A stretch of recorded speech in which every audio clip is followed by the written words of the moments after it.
Sorry about that. I'm almost never late, not even a few seconds late. But tonight I was late because I was chatting with Ann Cormican, and I think Ann's going to be joining us a little bit later. So what we're doing here tonight is we're looking at the wrong camera is what we're doing. What we're doing here tonight is we're trying to get Brad Barron over the threshold for being on the KET debate. KET requires that, oops, I clicked the wrong button again. KET requires that candidates who are running for Senate raise $10,000. Let me see if I can show you that. Wow, I have too much stuff open. I will never, ever, ever find it. Here we are.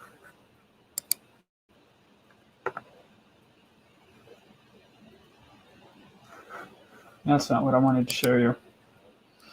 I showed you the wrong thing. That's okay. We'll go ahead and talk about this.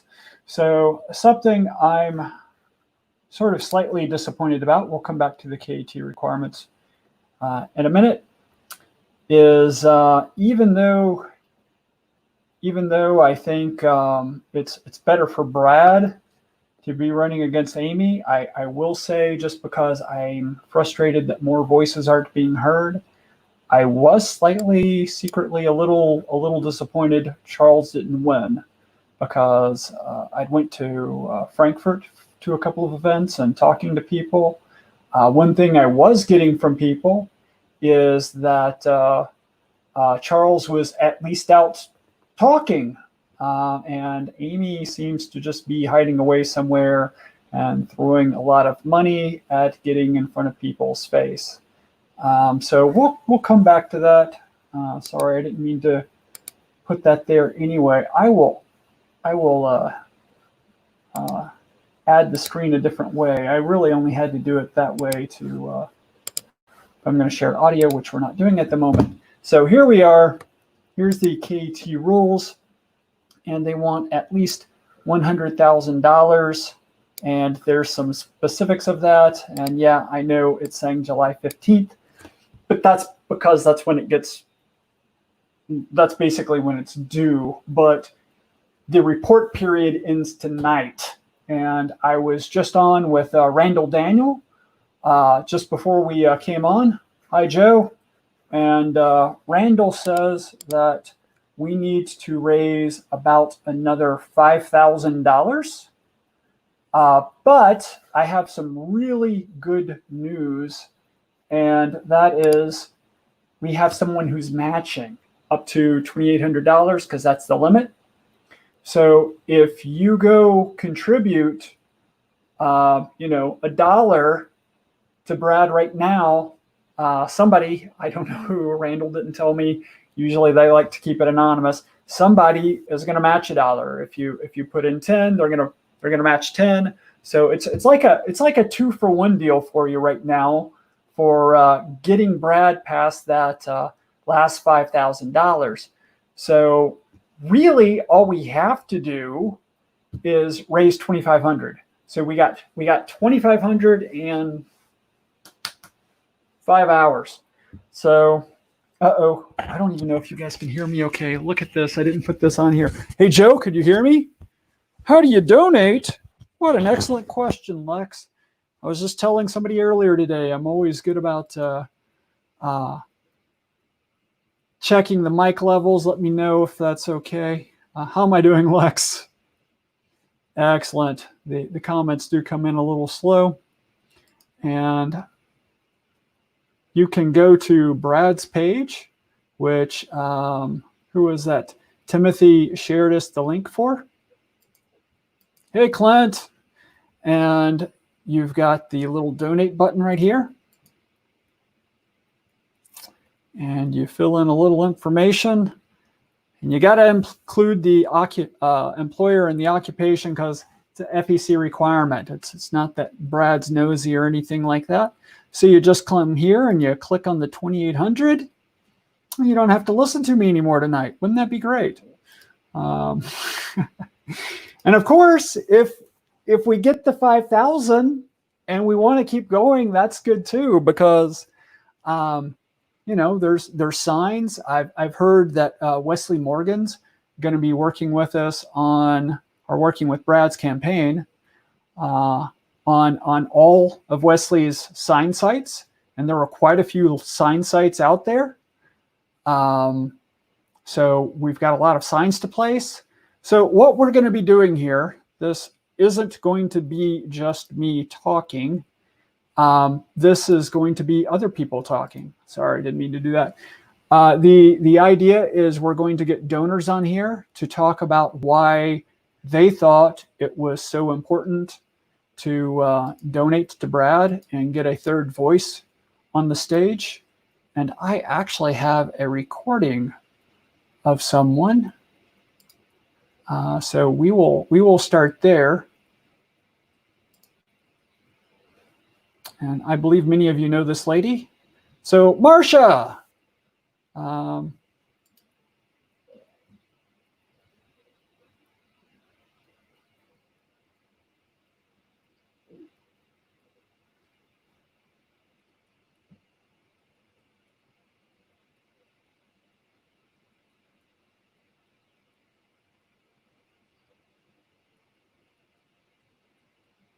Aha. Thank you, Joe. I was wondering. I did the same thing with Spike. I know how to fix it this time, though. With Spike, I fixed it in post. Do excuse me. Marcia.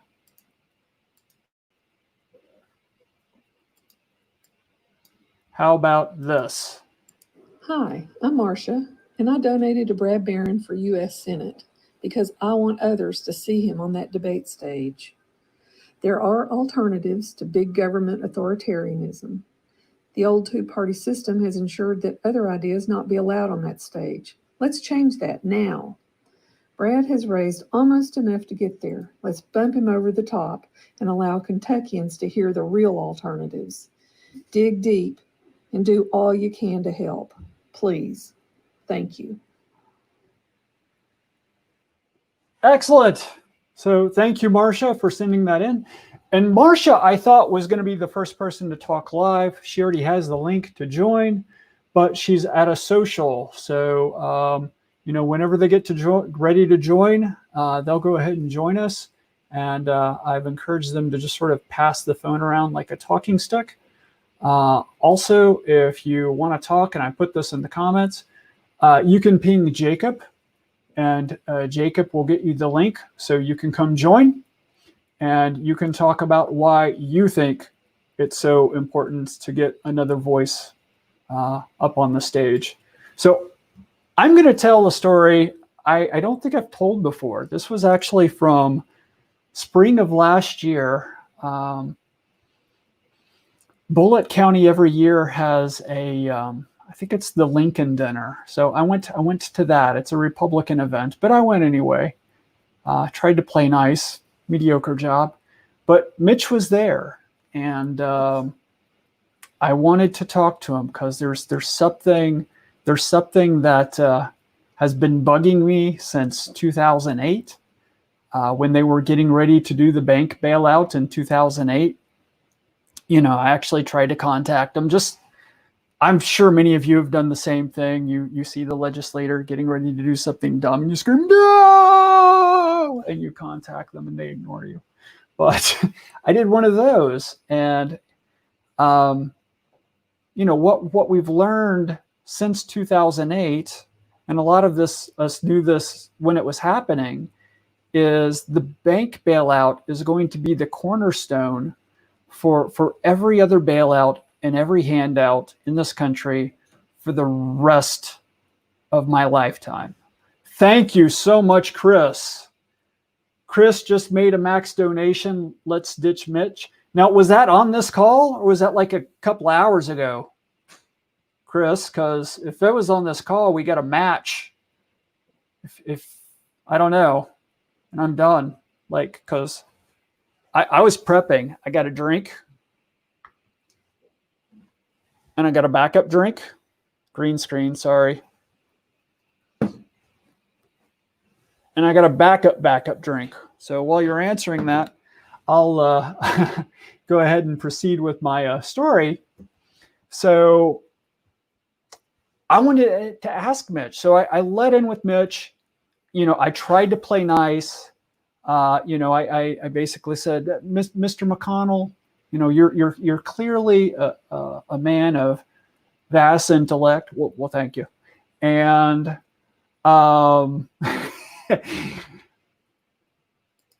yes, it does, Joe. Yes, it does. And I wanted to ask you a question. Well, okay. So I said, back in, I believe it was a 2003, 2004 Congressional Housing Committee meeting, Barney Franks said that they were doing things that the free market would not do, and they were not putting the economy at risk. I said, now that's easy to look back at and laugh at now. And he says, well, yeah, it is. And turns and just bolts, just walks. And like as soon as he turns and takes that first step, there was another guy step between me and him. It's like they because they knew where I was going. Because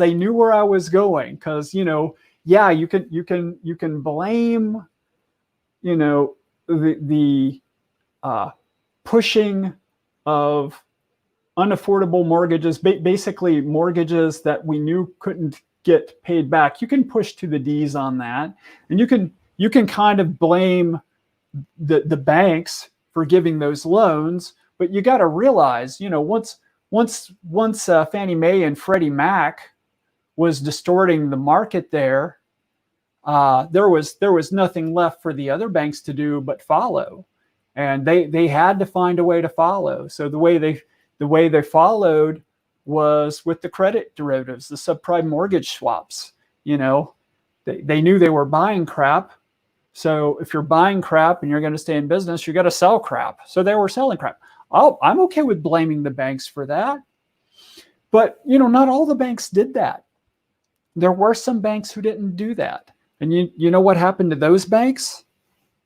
They got shafted because for their good practices, for them not caving in to the pressures of Fannie, Freddie, and Congress. I have friends who have told me about being on golf courses with big bankers because I've done some work for big banks. And they've told me stories about congressmen calling these big bankers and just screaming at them and threatening them. And sorry, I got distracted reading the feed. And yeah, whoever's pinging me, I can't read you right now. And what did Mitch do? What did our Congress do? They bailed out the banks. Well, they bailed out all the banks, whether they needed it or not. All the big ones, whether they needed it or not, because it was the only way to get them to take the money. But and we hear that now from the Democrats. It's okay to bail out the big banks. Well, you know what? The Democrats have a damn point on that. And the person we have to thank for that is Mitch frickin' McConnell. So I want somebody. You want to come on live, Clint? Hang on. Clint wants to come on live. Clint, let me get you a link. If Jacob hasn't already.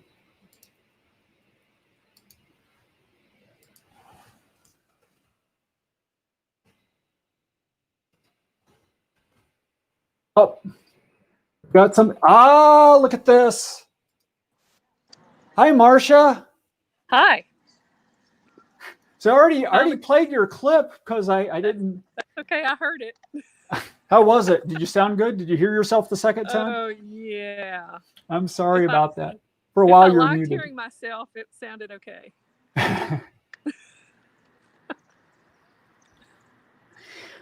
Well, so we're all here. You're all here? Yeah. So did you want to add anything other than what you already added? Donate. Donate. Let's put him over. Absolutely. Do you have anyone else? Anybody else want to say anything? Tell them to cut to LPKY6. Yeah, LPKY6 is on too. Tell him that. They said to tell you that LPKY6 is on. I don't know what. Tell them I don't know what that means. He doesn't know what that means. We're backstage. You're backstage. LPKY6 is backstage. No, I only see one of you. You joined this. I bet you joined the. What'd you do, man? You joined an old link. You got to join the new link. Every show gets a new link. I thought it was all the same. Want me to send My it? bad. Yeah, we'll get Marcia to send it over to him. Okay. Okay. All righty.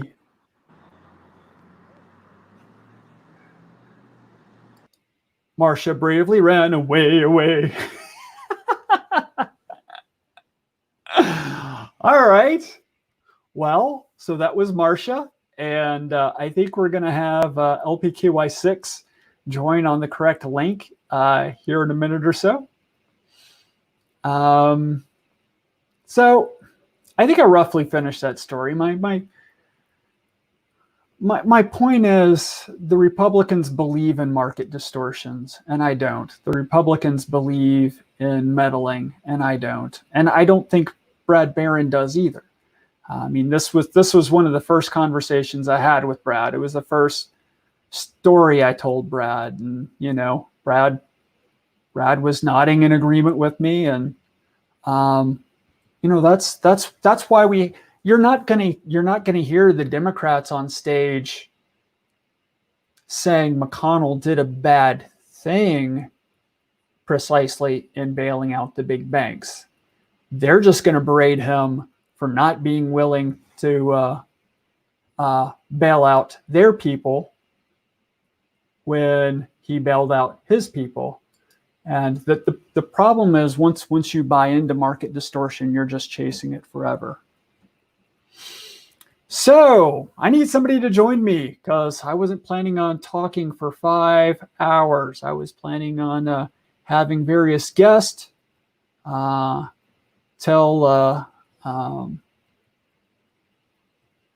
why they donated, why they felt other people should donate. And by the way, Randall, I need a update.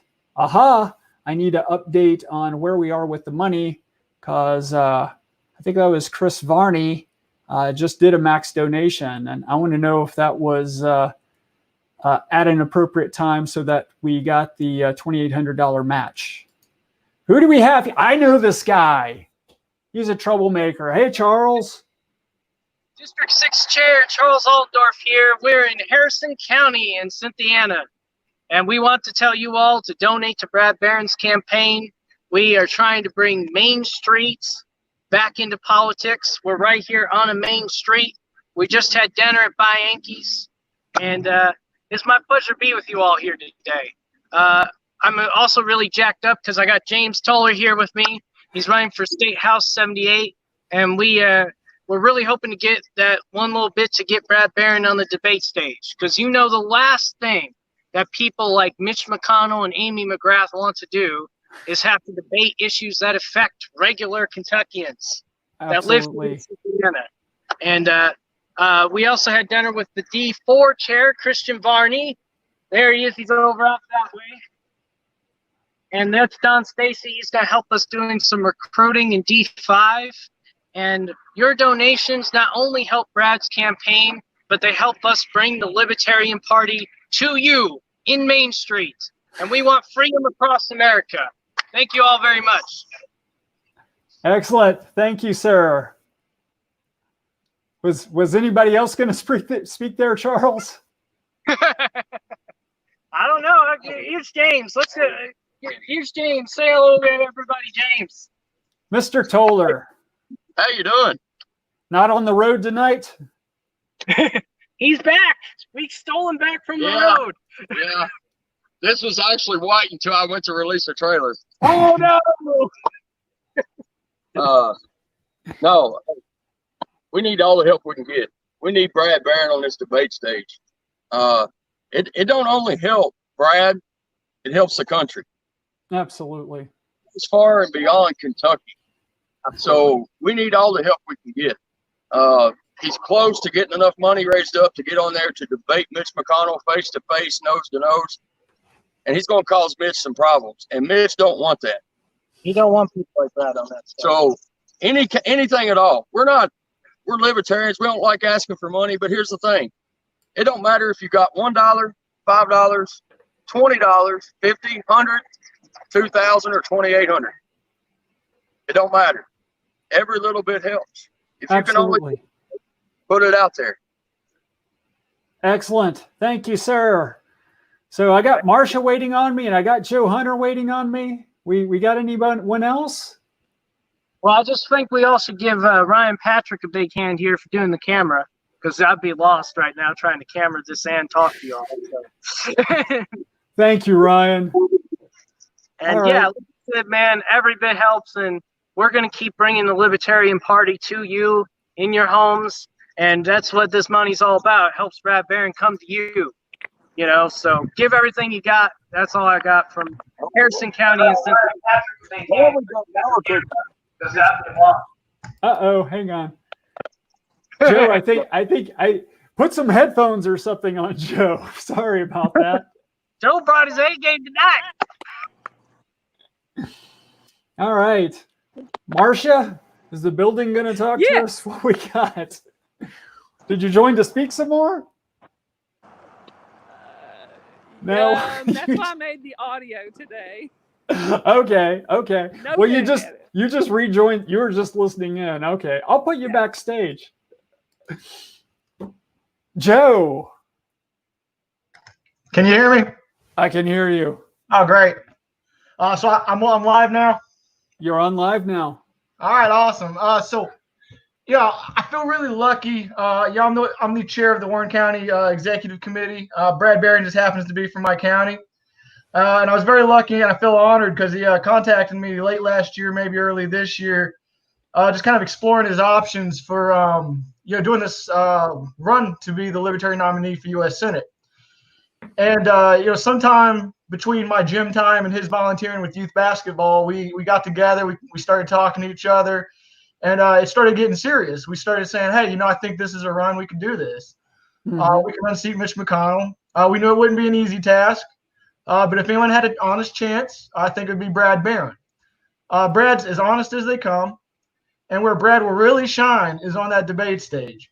He is an amazing conversationalist. He's quick-witted, and he truly cares about the people and Kentuckians. Brad, I think, presents an idyllic image of what it means to be a Kentuckian. He's a regenerative farmer working hard at Barron Family Farms. He's a huge fan of Kentucky basketball, and he was nicknamed the Baron by his high school coach. And he now volunteers his time with local youth league basketball, passing on that tradition to the next generation. He has a beautiful wife, Jill. She's hardworking, a mechanical engineer at the General Motors Corvette Assembly Plant. She supports Brad 100% in this run for Senate. He has 3 great kids, Luke, Evan, and Olivia.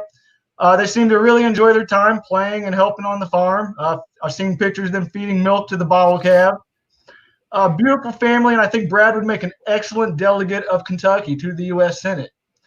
He emphasizes government accountability and cutting waste. He emphasizes bringing the troops home. He emphasizes people's right to self-defense and justice and police reform. For me, it's been an absolute honor to volunteer my time helping on this campaign, and I've maxed my contribution in kind through those volunteer hours. Now, we're very close to getting on that debate stage with Mitch McConnell. And I can tell you now that if we put only Amy and Mitch on that debate stage, all you're going to get is 2 diametrically opposed opinions being forced at you. There's going to be no debate. It's just going to be telling you what Republicans always say and telling you what Democrats always say. Now, I can tell you now, if you get Brad on that stage, he's going to push them on their own issues. He's going to ask Amy McGrath, why aren't you Democrat enough? Why are you just Republican light? Right. And whenever he's talking to Mitch McConnell, he's going to say, why aren't you very conservative? What's with all the money you've been spending? You say you're going to save us. these are not questions that are going to happen if we don't get Brad Barron on that stage. So, I think early today we were just 10,000 short of having what we needed. All we need is a small push. And I think the entertainment value you'll get from having Brad Barron on that stage is a great reason to donate, even if you're a Republican and Democrat and you don't necessarily agree with us. It's going to help to further your own parties and push that agenda of whether you're conservative or a Democrat. It's going to push your people to be what you want them to be. So I ask anyone out there to donate whatever you can. We're so close to getting what we need. I'm very honored to have donated, and that's my endorsement for Brad Barron. That's a fabulous job, Joe. And Don, I'm going to ask you to wait backstage just a couple more minutes. I got a guest I want to make sure I get on right away. Mr. Morgan. Yes, sir. How are you tonight? I'm doing very well, and Brad's very close to having the $100,000 that KET requires for him to be on the debate stage with Mitch McConnell. Well, we need to do everything we can to get Brad that $100,000 because it's very important that Brad be on the stage with Amy McGrath and Mitch McConnell, because one of the reasons why is because Brad can point out Mitch McConnell's voting record for the past 36 years. And I can tell you right now, if the people learn about that voting record, and the Republican Party of Kentucky did everything they could to keep me from getting that message out. And they're quite good at it, to be quite honest with you. But if Brad can get Mitch on a debate stage and bring up his voting record, I can tell you that they will be a big difference in the November election than they was in the primary, the Republican primary, because we were blocked, and they're going to do this to Brad too. So please, out there, everyone, you got to understand what we're fighting. We are fighting a mafia, a strong-arm tactic Republican Party of Kentucky that is going to do anything to get their crony Mitch McConnell reelected, and it's all about power and money. The whole thing's about that. And Brad Barron, who I personally know, who is a good constitutional conservative libertarian, and Brad Barron will be the correct choice to be the next United States Senator. Amy McGrath, absolutely not. And by Mitch McConnell's voting record for the past 36 years, there is no way under God's green earth that I will ever cast a vote for Mitch McConnell again. And I have previously every time except when I voted for Matt Bevin in 2014. So I'm going to encourage every single person that's listening to me. I know we didn't do that well in the primary. I know that. But that primary was rigged. So help me God, it was rigged. And McConnell's own guy, Michael Adams, is now the Secretary of State. And they control that. They control the voting in this state. And they control who those cards went out to and who that they was notified of where to go vote. We've had so many people that have sent us notifications that they didn't never receive a card. They had no idea where to go. Just look at the returns. Has anyone out there ever known Mitch McConnell winning a primary by 82%? Anybody ever? Not ever. No. Never happened. So, but we got still one card left, and that's Brad Barron. And we have got to get on board with him. We have got to help him raise this money. And if we don't, we'll get another 6 years of Mitch McConnell. And I can tell you, so help me, watch what I'm telling you. The very moment that Mitch McConnell gets reelected again, he will be Donald Trump's worst nightmare. Watch what I'm telling you.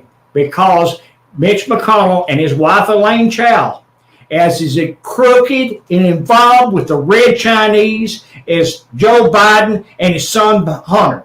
It's no difference. There's no difference between the rigging of a primary in Kentucky by the Republican Party than rigging a primary by Hillary Clinton against Bernie Sanders in the Democrat Party. There is no difference. So let me say again, and I appreciate very much that y'all allow me to come on here to say a few words about Brad, but I'm going to do everything I can to try to help Brad Barron win the general election in November of 2020. We are so happy. Sorry, I heard my feedback. We are so happy to have your help, sir. And thank you so much for running in the primary. It's, you know, my entire party, we love diversity of voices. We love different ideas. We love inclusion. And that's what's really angers us about people like McConnell and McGrath, is it becomes all about the elite. It becomes all about the establishment. They're out there. Have you seen the FEC reports for the primary election yet? I've not looked. All right.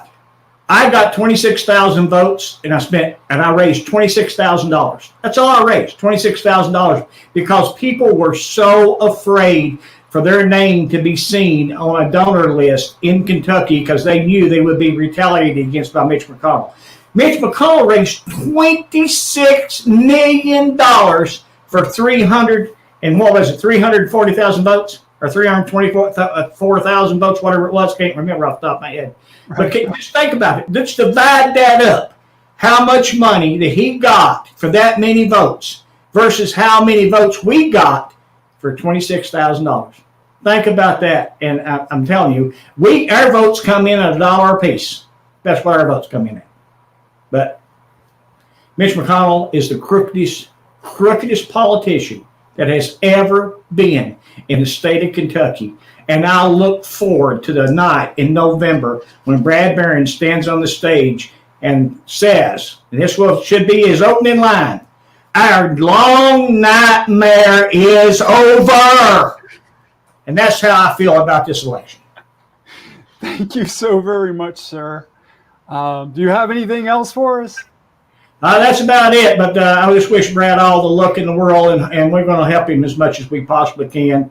I've already been sending him a lot of information and stuff based from our primary and a lot of the work that we did across the state. I want Brad to be able to get his signs out as quickly as he possibly can. I believe it really hurt us not getting the signs out until the last 4 weeks, and I'll explain to you why that hurt us so desperately or so bad. Is because we were being totally 100% blocked by the mainstream media in Kentucky. They would not mention my name, period. Even when they had that big controversy over that hanging of the effigy at the governor's mansion, I was there, not hanging the effigy, but I was there speaking at that rally, and not one. They wouldn't even mention my name being there, but they jumped on my pastor who I asked to come and speak. Right. He was in national news. So, but they would not say a word about me because they did not want the voters to know that they was a primary opponent of my caliber against Mitch McConnell. Well, and what they have done in blocking us there, and not only did they block us in the mainstream media, they literally, and this will prove that Mitch McConnell is deep state. Where does he get the power to block you on Facebook, YouTube, and Twitter? Only deep state can do that. No other person can do that. And we were blocked on all those angles. I could post something and get 2 likes. 2. I could have a friend of mine post it and get 10,000 because we were being blocked. And that's not enough.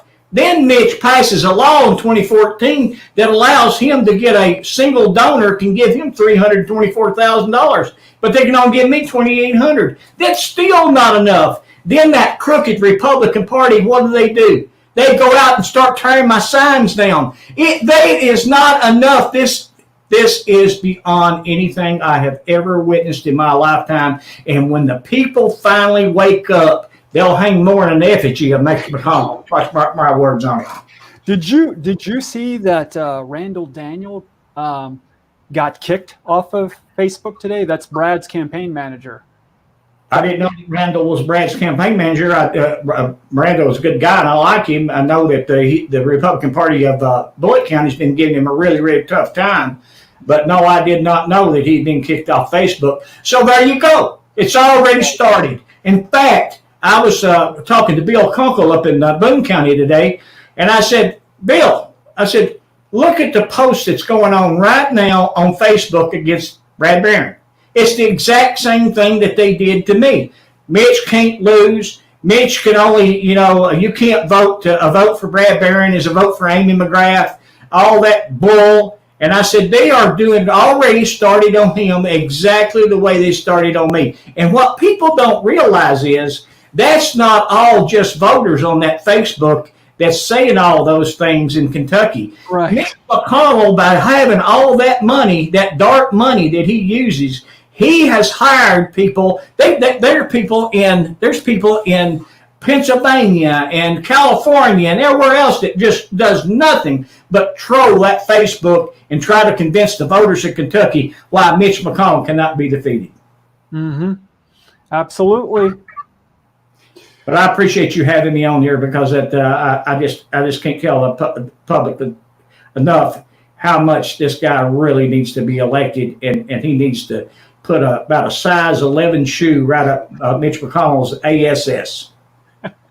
Absolutely, sir. I'm just candid about it, okay? you are welcome here. Absolutely, anytime. Well, thank you very much, and I appreciate it, and thanks for having me on. Absolutely. Thank you, sir. Have a good evening. All right, thank you. Bye-bye. All right. As Don ran off. Don, where'd you go? Do you want to join back, Don? I said goodbye to Mr. Morgan, and uh-oh. Are you trying to get me back, Marcia? Or are you playing with your phone? You're back, Marcia. So Don, did you want Don back? is still here, but he had gotten We'll disconnected. go- He was having technical difficulties. We'll just go over to Don. Just go over to Don and hey, Don. There's Don. Hello. Hi, Don. It's a pleasure. Yep. You and I were just chatting a night or so ago. We're going to talk about spinning up D5. Yeah. Not tonight. Certainly. No, tonight is about the Baron. Tonight's about the Baron. It's about the Baron. So what The did chance here is great. I mean, just think about. Many Democrats are not interested in Amy McGrath. No. Many Republicans are very unhappy with McConnell. We have right? an opportunity here to expose every citizen of Kentucky to libertarian principles. We need him on the debate stage, so please donate whatever you can. Absolutely. Thank you, sir. All right. I'm out of guest again. If somebody else wants to join, tell us what's your passion for seeing Brad Barron on stage. That would be welcomed. Mr. Morgan garnered a lot of comments. I'm sorry I couldn't show all those while Mr. Morgan was talking, but like many of you, I was just too enthralled with the job he was doing.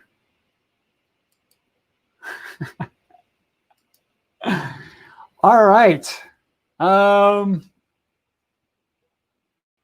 anybody have any questions?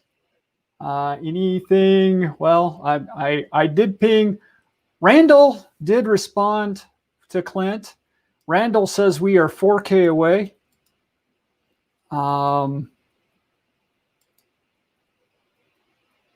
Okay. So I will go back to Brad's web page. Actually, I had something else I wanted to discuss really quick. Mr. Morgan, are they trying? I think they want my. Do you want my attention again? Yes. You want my Yes. attention James, again? James Wait. says he wants to talk to you some more. Okay. Hey, real quick, Yes. Marcia. When not rushing you, you can just stay backstage all you want. But when you want to leave, there's a button down there that says leave. Okay. I'm just letting you know, because if you were watching on this, I'm going to come back periodically and go, yeah. That's all. Okay. Cool. Here's James. You can just. Hey, I just wanted to come back on here. You wanted to try to follow Mr. Morgan? Well, Better you than me. No, I really wasn't wanting to try to follow something like that, because I mean, I was doing a live video over there, so I didn't really hear exactly what he said. But I'm doing a watch party on this right now, so I know maybe some truck driving guys probably didn't see my video. And I'm not speaking this time on behalf of my campaign. I'm not even making this political as far as I go or anything like that. But if you're watching my watch party and you're a truck driver, all of us truck drivers have always been saying we want to get rid of Elaine Chao. One good way of getting rid of Elaine Chao out of the seat of being the head of the Department of Transportation is to get rid of her husband. We can do that this year. We've got a great candidate going up against Mitch. Brad Barron is a great guy. I've come to know Brad, and if we can get Mitch out of there, we get Elaine Chao out, and that will help us as truck drivers tremendously. So I want to ask everybody that might be watching my watch party, that's truck drivers, to make a donation to Brad's campaign.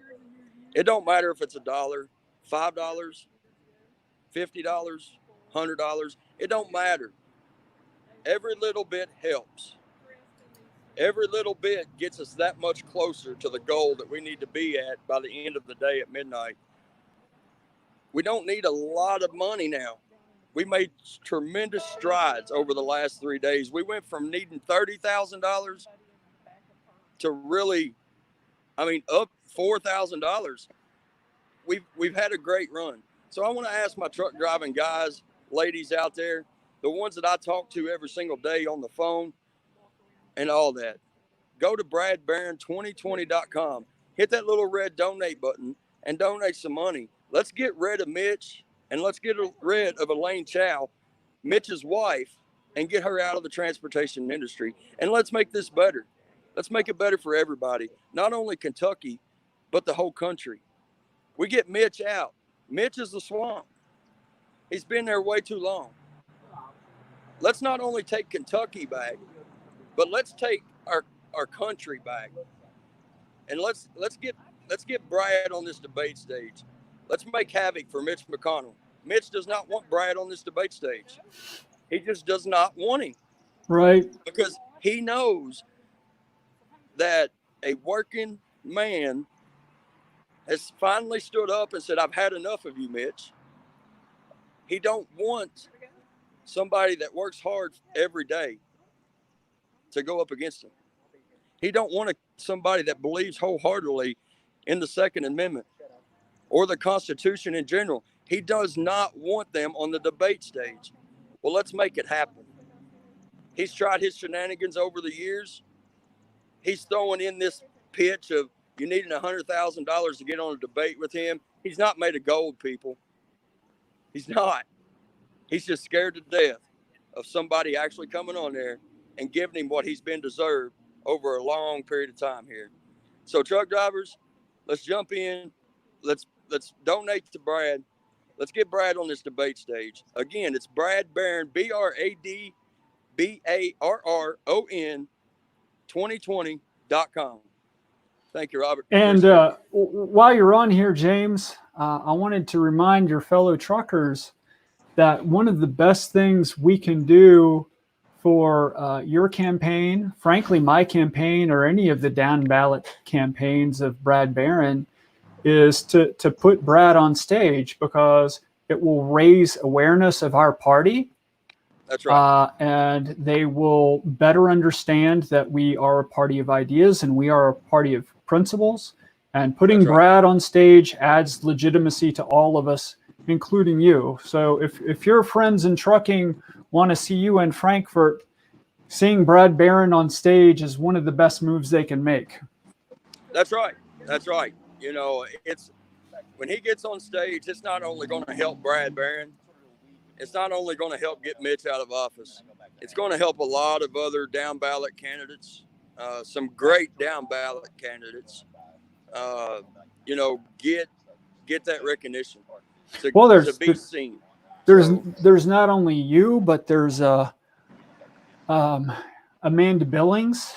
And Amanda is running against the gentleman that stopped the medical marijuana bill this year, dead in its tracks. That's right.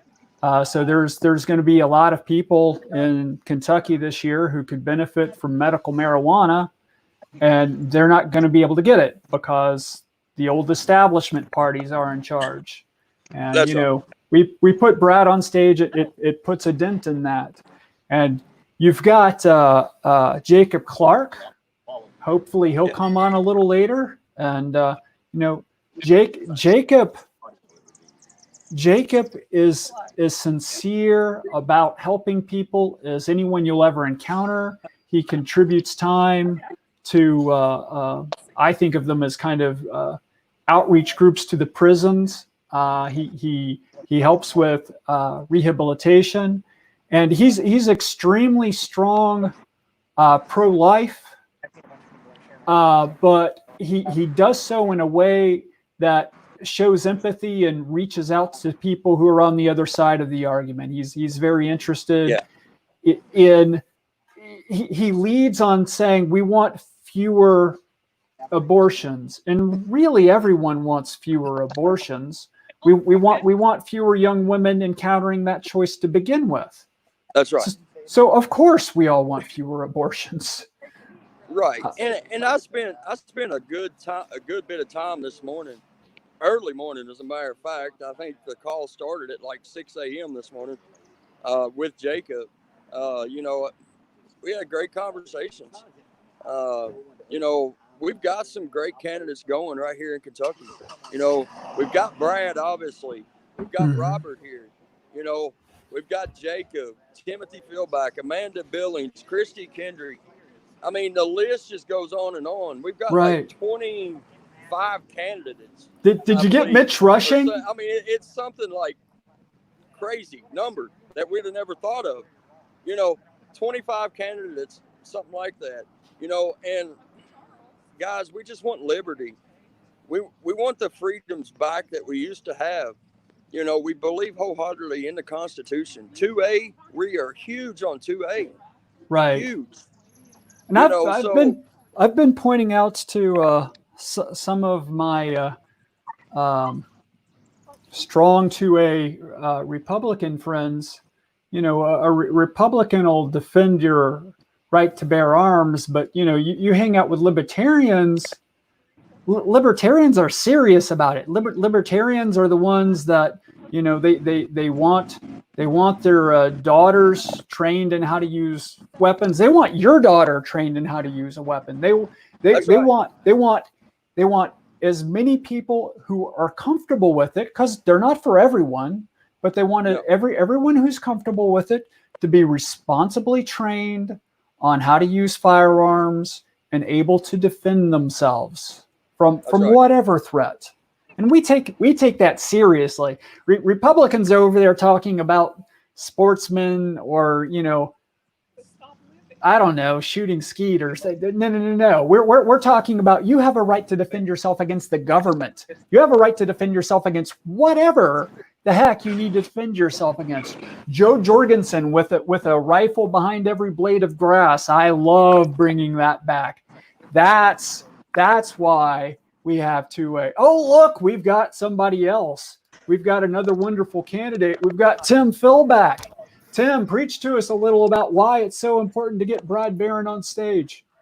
We got to protect that Second Amendment. Like Caller said, this even the Republicans. I noticed Toller's the guy he's running against voted against 2A, or actually sponsoring a bill against carry concealed. This has got to stop. Well, Philback, the gentleman you're running against voted against constitutional carry. Yes. They're everywhere. And everyone thinks that the Republicans are on their side and they're conservative. No, it's us libertarians that are fighting for your freedom. Absolutely. The D's and the R's want you to have faith in them. My perspective is we want you to have faith in you. We have faith in you. We want we want to move decisions back to you. We want to move running your life back to you. You get to make decisions for yourself. That's And it. yeah, no, you're from Barron County, and I messed up the spelling the other day because I was looking at Brad Barron's name. But you're right next to Brad down there. Next month we're gonna Yes. probably a Saturday. So, you know, as we go through this, I'm really happy people are contributing money tonight, but you're also a chair, and we need our county chairs stepping up. We need our county chairs growing our affiliates and getting ready to get signs out there. Maybe go door knocking. We'll see how things go. But you know, phone banking. Okay. Yes. Yes, and I've already been picking out where all the Wesley Morgan signs are in town, and man, Wesley Morgan knocked it out. Yeah. He just told it the way it was. Now, some of that Right. information he talked about he was donating is the sign locations. Yes. Okay, Yes. Rob. I'm ready to put your signs over. Let's get them Barron signs out. Absolutely. I want to jump Absolutely. off here, Robert, but I just want to put it out there again, guys. BradBarron2020.com. Go in there. We've got like 4 hours left. Let's get him up over that threshold, and let's make some havoc out of Mitch McConnell. All right. Thanks for joining, James. And I would Thank like to thank all the truckers for joining. Stay safe out there. And bring me some more hemp milk. I'm running low on hemp milk.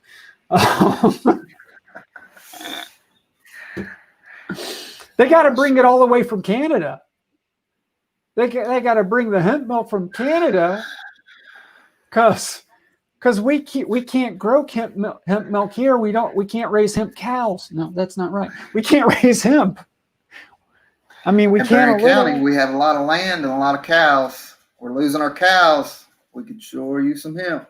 We could, and from Kentucky Hemp Works. Kentucky Hemp Works was on a couple of weeks ago. I bought some of their little hemp-based fire starters.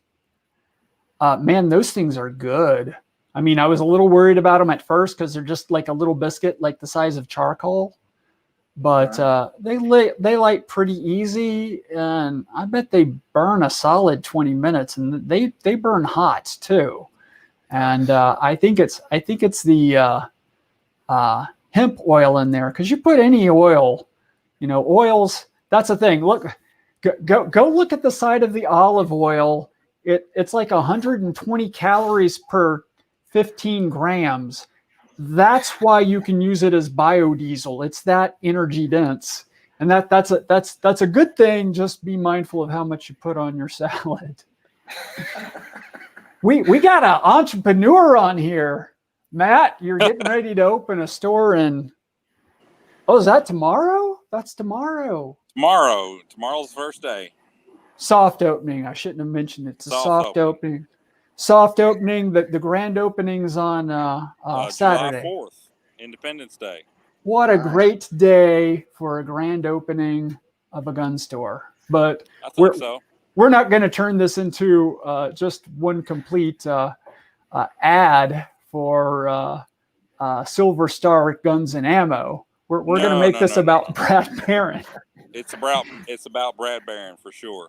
So why tell us a little bit about why it's so important that we get Brad Barron on the stage. Well, for one thing, we got to get rid of the dinosaur that is known as Mitch. He's been in he's been in the Senate for way too long, and he's only interested in his own interests. Period. I mean, that's been pretty apparent for a long time. To me, it's about trust. I don't trust him. I don't trust the other candidate, but I do trust Brad because he wants, in my opinion, or from what I've seen from his views, he's actually looking out and he's taking a step back and looking at how to address these issues that would affect all of our lives instead of worrying about his own pocketbook. That's right. That's it.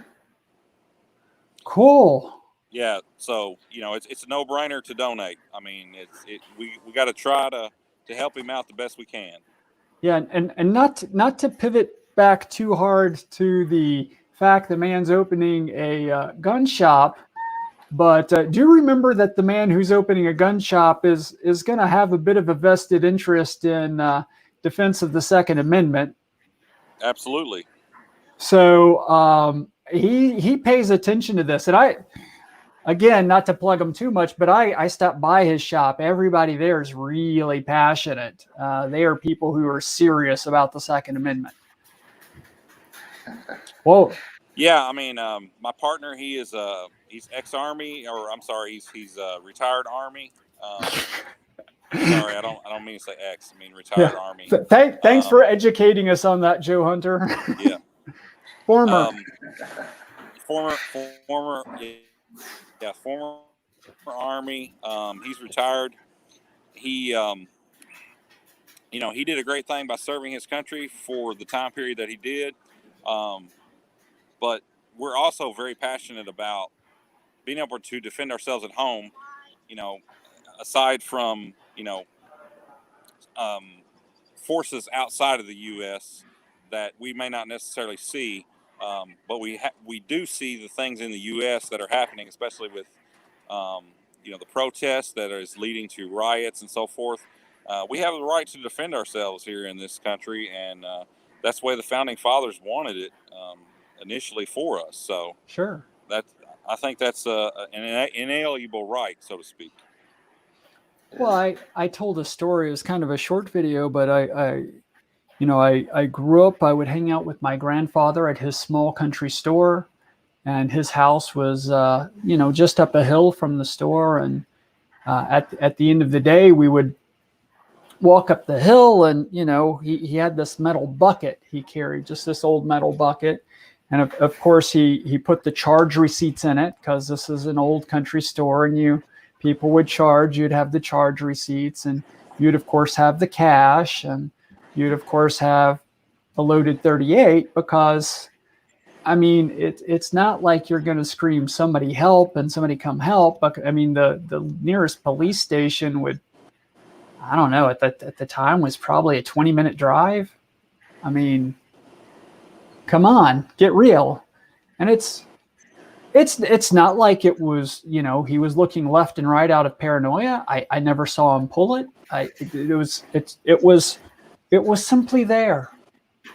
It was simply there, just in case. And there's still a lot of Kentucky that's like that. Where my parents live, you couldn't get a police officer out to them in a half an hour. That's not going to happen. And as David Patterson points out, police officers aren't actually obligated to protect you anyway. They're there to investigate the mess. Mm-hmm. They'll come there and collect the evidence and go, looks like that poor son of a buck didn't have any way to defend himself. Yeah, it's a tool for defense, plain and simple. They sell plungers at the hardware store in case you can't get a plumber out in 30 minutes, right? Mm-hmm. Right. They sell hammers at the hardware store in case you can't get a carpenter to work on your house in 30 minutes or an hour. It's a tool, and it's a tool for our defense, plain and simple. Excellent. Well, thank you, gentlemen. I'm going to go meet somebody new. Somebody's new joined, and I don't know them. I'm going to go meet Tuck. Hi, Tuck. Hey. You are new to me. Would you mind introducing yourself? Oh, yeah. Let me step outside for a second. Oh. Sure. Yeah, I'm Tucker Newsom. I live in Graves. Okay. I'm the, let's see, what's the term here? The vice chairman of the Graves County Libertarian Party. Okay. Yeah. That's excellent. So you were calling in to express why you think it's important that we get Brad Barron on stage? Oh, yeah. Well, he's not Mitch McConnell, first of all, so that's a definite positive. Yep. There's one reason. Yeah. And a fellow liberty lover like myself. So right. Absolutely. As always. Pro-gun, pro-tolerance, we'll say. Sure. So, Yeah, I donated to his campaign, in fact, about 2 hours ago. So Excellent. Thank you, sir. you're welcome. Thank you for the donation. Thank you for your service as vice chair. So I hope you guys are going to be growing the affiliate. You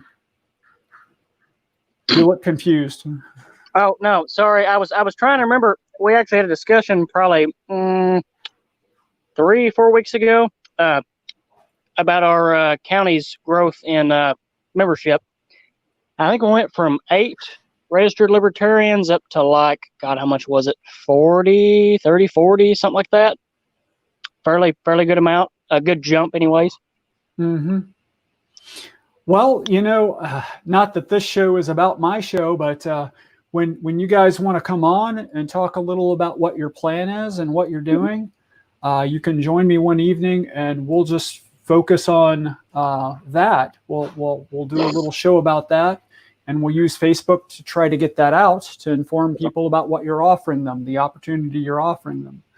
Yep. And, kind of what I have in my mind is, along with that, you can help leverage some of the resources that the Barron campaign is going to be buying, possibly door hangers, going door to door, talking to people.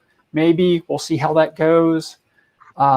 Signs, phone banking. There's a lot of different things that people can do. And a big part of that is just starting with the affiliate. Yeah. Brian Cabbage wants to know if he's being detained. Are you being detained? Yes. How much do we owe now, Randall? Last I heard from Randall was like 4K. I've not heard back from a while, so we've got to come up with 4K before we can release Brian. Ken's got to head another meeting. Bye, Ken. You could have dialed and joined in too. Did you have anything else? I meant to thank you for one more thing. Thank you for donating. Thank you for coming and telling us why we should donate. And thank you for serving as vice chair. And if you guys need some help from me, you let me know. Yeah, will do. I was going to mention. One of our locals, Kimberly Holloway, is making porcupine stickers, Brad Barron stickers, Joe Jorgensen stickers, things of that matter. Excellent. Party. So, contact her if you want anything good. Okay. And that was who again? Kimberly Holloway. Kimberly Holloway. Mm-hmm. Excellent. Thank you, sir. Have a good evening. Welcome. You too. You hanging out smoking? Oh, yeah. If you hang out backstage, I'll just go back to you. Go, sup? Yeah, I wasn't quite ready. Tuck's making the same mistake. Now we're all three on.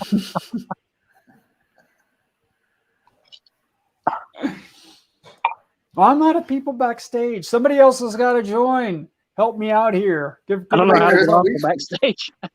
Well, I can send you backstage. I can go, boop, you're gone.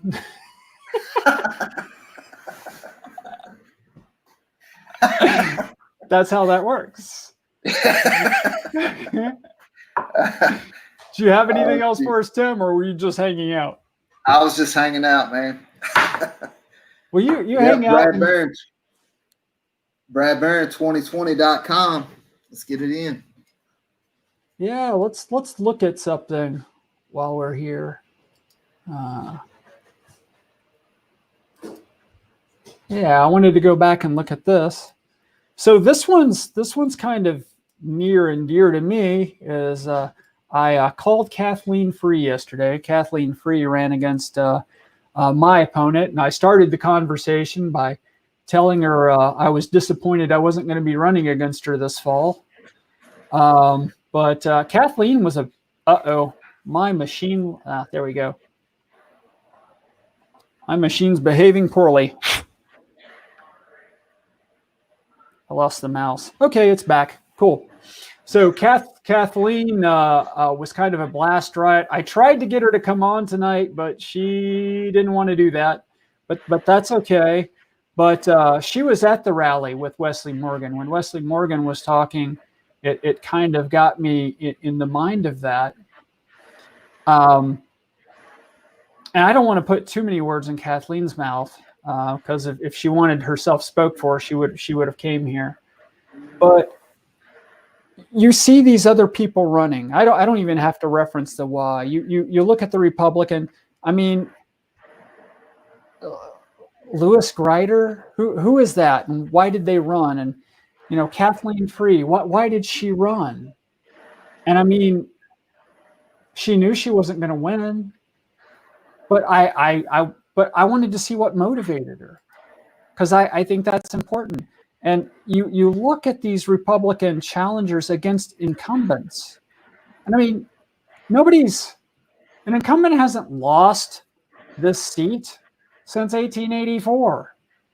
Kathleen didn't think she was going to steal it from them. Kathleen ran because Kathleen wanted another voice, because Kathleen, and I'm sorry, I keep pointing out Kathleen, but these people, sorry, Kathleen, if you watch this, I don't mean to single you out too much, but these people who are running against the Republican incumbents, they're running because they're not being represented. They know they're not being represented. If they felt, because they know the odds are stacked against them, this isn't a joyride for them. They're doing this because they want to get another voice out there. And we heard what Wesley said. They get blockaded. They get blockaded the same as we get blockaded. And that's where we have to get a lot more aggressive on social media. We're going to have to run around the media blockade. And today's events with Randall being kicked off Facebook, frankly, concerned me a little bit, because basically he got kicked off for being in a private group. I admit the group had kind of a suspicious name. I didn't know what it meant, but others, it's like, hey, that could mean. But it was an empty group. It wasn't used for anything. Nothing was there. They hard banned his account. Like if he opens another account, it gets insta banned. So we are going to have to start working harder. We have to build the affiliates. I'm bringing Tuck back, because Tuck, we got to build the affiliates. That's enough of Tuck. I'm playing. We gotta build the affiliates. We gotta grow our forces, and we have to take these discussions to the people. And we've got to attack from both sides. We got to get Brad Barron on stage for the people who are going to be watching the debate, and we got to get people banging on doors. We got to get yard signs, and we got to get door hangers, and we got to get phone calls, and we got to get on videos in front of their face on social media. And every single one of those is a touch point, and every single touch point adds to our legitimacy. Every single touch point creates name recognition for our candidates. And that's for something for all of us to be working on. So if you're hearing this video and you want people to be freer, you've got to get out there and work.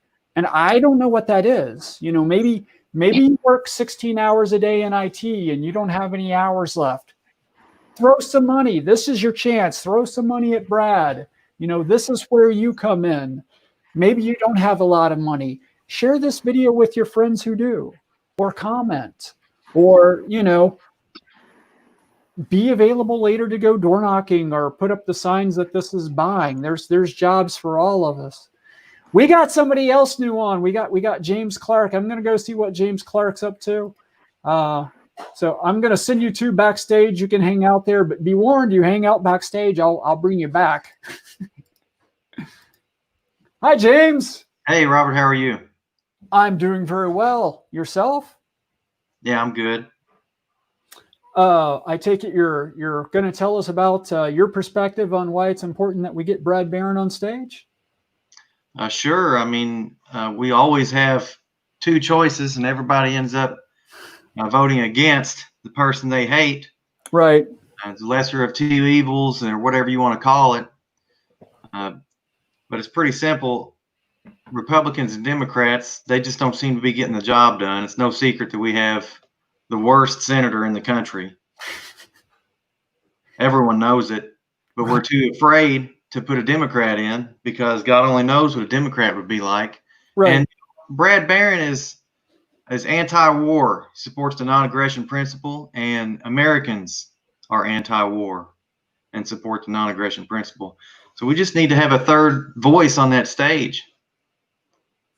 Plain and simple. Absolutely. Absolutely. And you know, on the subject of lesser evil, I mean, that's kind of one of my pet things is ranked choice voting.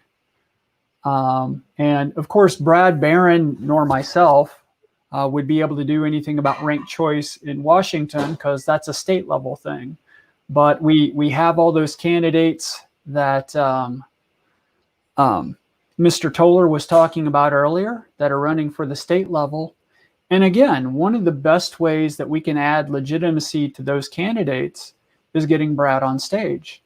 And those candidates, they were all voted for at LPKY conventions. So if you are a LPKY candidate, you got your candidacy via ranked choice voting.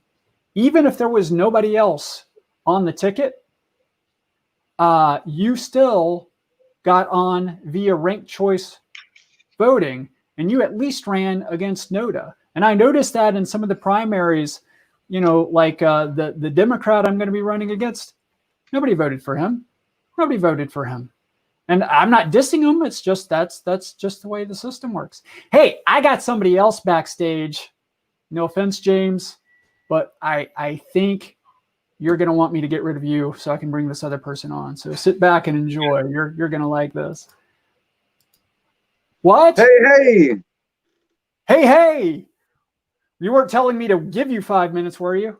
No. 3 is in. Have all 3 of us on. Get Jacob on at the same time. He's the one who invited me into this stream. I know how StreamYard works. We can do this. It's awesome. No, I want to thank Jacob for, was it James Clark? I'm sorry. Is Jacob on the stream also?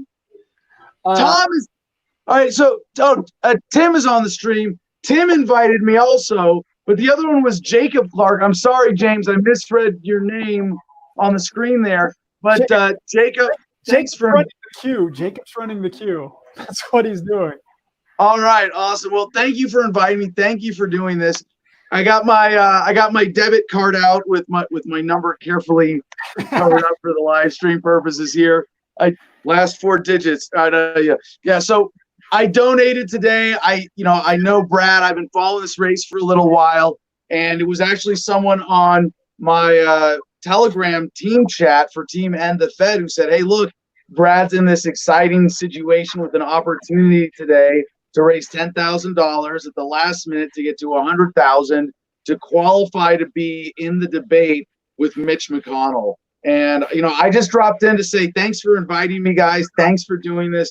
Thanks to Brad for running and making this possible. Everybody in Kentucky who's backing up this race. Mitch McConnell is, not a lot pisses me off, but Senator Turtle from the state of Kentucky represents a lot of the most of really the height of the evil of statism. What Mitch McConnell represents is truly the worst of American politics. And, considering the evil that he has wrought on this country, and really the world through his policy that he has supported as a U.S. Senator, making fun of him for looking like a freaking turtle is insignificant. I have no qualms dropping my intellectual standards to make ad hominem attacks about how Mitch McConnell looks like a turtle. But I want to make sure, and I'm willing to chip in some money to help, to make sure that he looks like a stupid turtle on stage at that debate with Brad Barron, because that's what's going to happen if they live up to what they say their criteria are, if they don't come up with some other shady thing that he just magically doesn't qualify for. And I saw the meme, like it was the cat in the hat with the bat. that said $100,000 on it with Brad Barron walking up behind Mitch McConnell. And it says Mitch McConnell thinking he's only going to be debating a Democrat on stage. And Mitch McConnell, Republican debating. That's appropriate, right? Because we're talking about the Republican wing of the Socialist Party of America and the Democrat wing of the Socialist Party of America. If you want an alternative to forced, coercive central planning as socialism carried out by the two parties, which are really two wings of the same party, you got to look for an alternative. And this opportunity to get Brad on stage with Mr. Turtle Senator, oh man, I'm excited about this. I'm really excited. I hope everybody watching pitches in. I hope if you're watching right now, because you're a supporter, that you take the time right now as I'm talking. If you haven't already, share this video. I didn't know that this stream was happening until you guys texted me. So again, thank you, Tim and Jacob. And Jacob just texted me to say that James, you're his brother. So hey, small world, right? I'm as soon as we get off, I'm going to be getting the link for this video, and I'm going to be sharing this to my Facebook and Twitter. It's the least we can do when someone like Brad and the team behind him has put in the incredible effort to get to this point. So that's my pitch. Happy to stick around if you guys need me to, but man, I'm excited to be a part of this. For a minute, so you didn't see much of the show before you then? You've not seen this? Nope. We had Wesley Morgan on, who was Mitch's top competitor in the Republican primary. We had the Republican opponent come on and pitch Brad enthusiastically. He was, well, good for him. Sorry to say, he probably has no future with the Republican Party. And I know this from experience. Remember, I know this is embarrassing to say among libertarians. I did run as a Republican. I was already a lifetime member of the LP, but I ran as a Republican for Congress in 2010 in order to have Ron Paul's support and endorsement, because I told him I was interested in running. He specifically asked me to run as a Republican. Man, I must like to learn the hard way. They really value loyalty in the Republican Party. Well, you're in good company, because it seems our entire country likes to learn the hard way, Adam. And that's the one place I kind of felt like Whitney had a really good point, is we got to keep banging, because these people are slow learners. We gotta keep with it. So absolutely. Thank you. And I did notice at the convention, for those who didn't know, Adam came to our convention in March. He added a lot of energy to the convention. A lot of people were very excited to see Adam. And Adam hung out with Brad for a long time. I was hanging out with other people, but I noticed you guys talked a while. So I'm glad you came on tonight to help us boost. Also, by the way, we still have a 100% match going on for up to $2,800. So I don't know if that's gone yet, but if we've not done $2,800 since I've been on, that's still open. So make sure you're donating, because if that's not expended yet, and I'll ping Randall again. Randall got his Facebook account killed today. It died. Just mysteriously, we started organizing this, and like a half an hour in, his account exploded. So he created another one, and it was Instaband. They're not letting him back on. They're not letting him back on. And he pings support, and there's no reviews until after the COVID-19. Oh, great. Yeah. Oh, gee. I think MLK said it best. Justice delayed is justice denied. Oh, yes, we'll give you justice as soon as we feel safe about Corona, as to say, never. Coronaphobia. Right? Coronaphobia. Coronaphobia. No, it's insanity. It is we are blessed to be living in interesting times. I've said that many times before, and never have I meant it nearly as much as I do today. I'm going to see you at the national convention in Orlando, right? You going to Orlando? I hope so. Honestly, I don't know right now. I mean, I got to drive through 7 states besides my own state of Arizona. And guess what? Now it's Arizona's turn to be a hot spot. We're the hot spot now. So if you're driving around with Arizona license plates, it might be that if I drive into Florida, I'm forced for into a 2-week quarantine.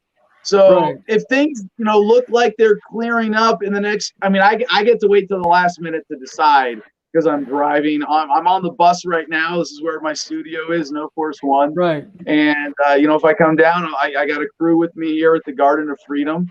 But yeah, I don't know, and it sucks, man. It sucks.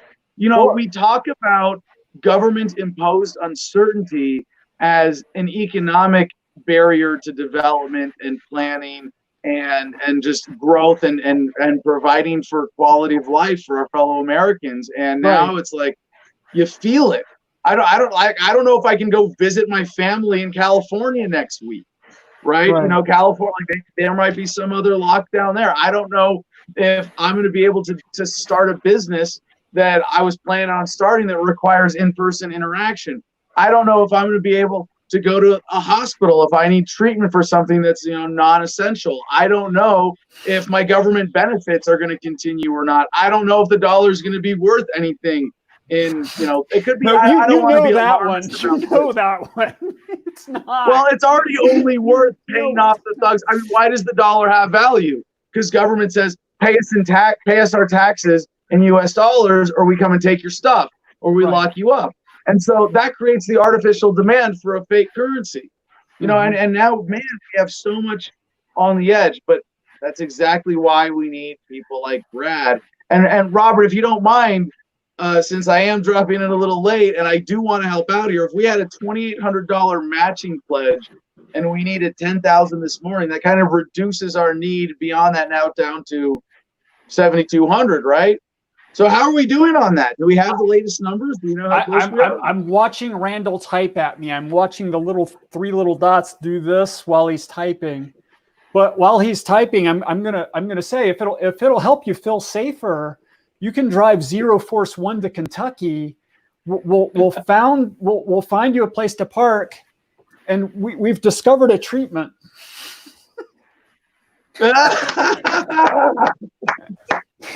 Kills corona on contact. Yes. Or at least you don't notice it. I love Kentucky. I mean, Kentucky, you do have certainly one of the better organized Libertarian Party state affiliates, and Brad is lucky to have that organization behind you.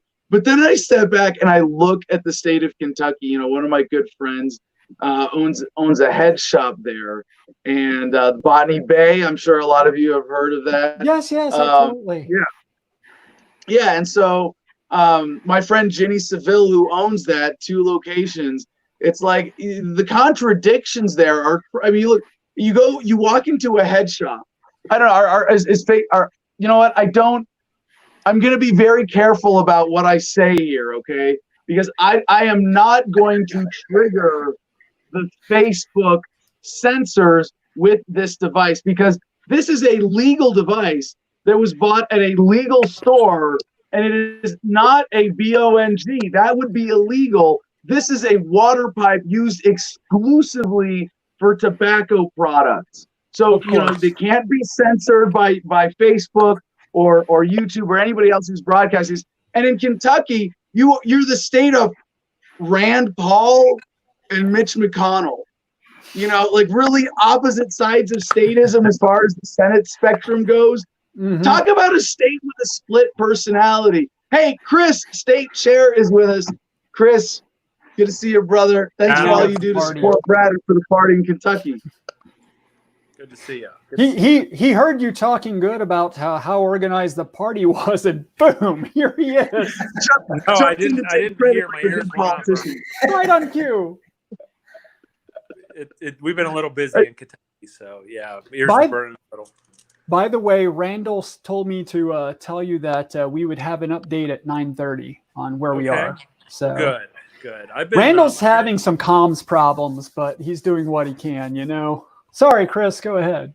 Well, I know Randall got Facebook censored today by sharing the Brad stuff. Apparently, they're pro Mitch McConnell over at Facebook. Who would have thought? I mean, you know, so, I mean, I don't know. And I know I've been on the phone all day, you know, trying to get us up over the limit with Brad. So hopefully we're close. I mean, I've been on the phone with a lot of weird bedfellows, but, you know, if I go just on the phone with... Don't tell them that while you're in bed, Chris. That's like rule number one. Right. So yeah. So I think we'll probably hit it. We got 2.5 hours. I know. You know, we're gonna keep pushing. So who knows? I told Brad. I said, give me the update. So it would be pretty awesome though to beat up Mitch. For everything that Mitch does. In November. So can't think of anybody else that we would rather have on the debate stage than Brad. Brad's got that down home, Kentucky kind of feel to him, but I mean, he's going to come out swinging, and I think we're going to really enjoy that debate. Just watching him, and it's interesting. Mitch always goes in and he's always, swinging on the Democrat from the right. With Brad on the stage, from a liberty perspective, it's going to be pretty fun because I think Mitch is going to be, under fire for every bad vote he's ever cast, and can't think of anything better than smacking Mitch McConnell around. And I think you guys know. I mean, I was the attorney. I was not yet a libertarian. That was my introduction to libertarianism. Ken Molman in 2014 asked me to file a lawsuit from David Patterson, and that was my introduction to libertarianism, was suing the bastards at KET for this criteria. We took it up to the Sixth Circuit. We lost. They upheld it. So now the criteria is back. In fact, I was on the phone tonight with the other attorney that did that case, and I'm like, guess what we're going to do in Kentucky tonight? We're going to jam it up KET's ass. It's going to be awesome. So he was pretty happy about that. And, so hopefully we do it. I mean, I've been on the phone all day trying to fundraise, for this, so we'll see. Right. It's good stuff. Yeah. Kentucky Educational Television in 2014 moved the bar twice on what it took to be, 4 times. 4 times. Criteria 4 times.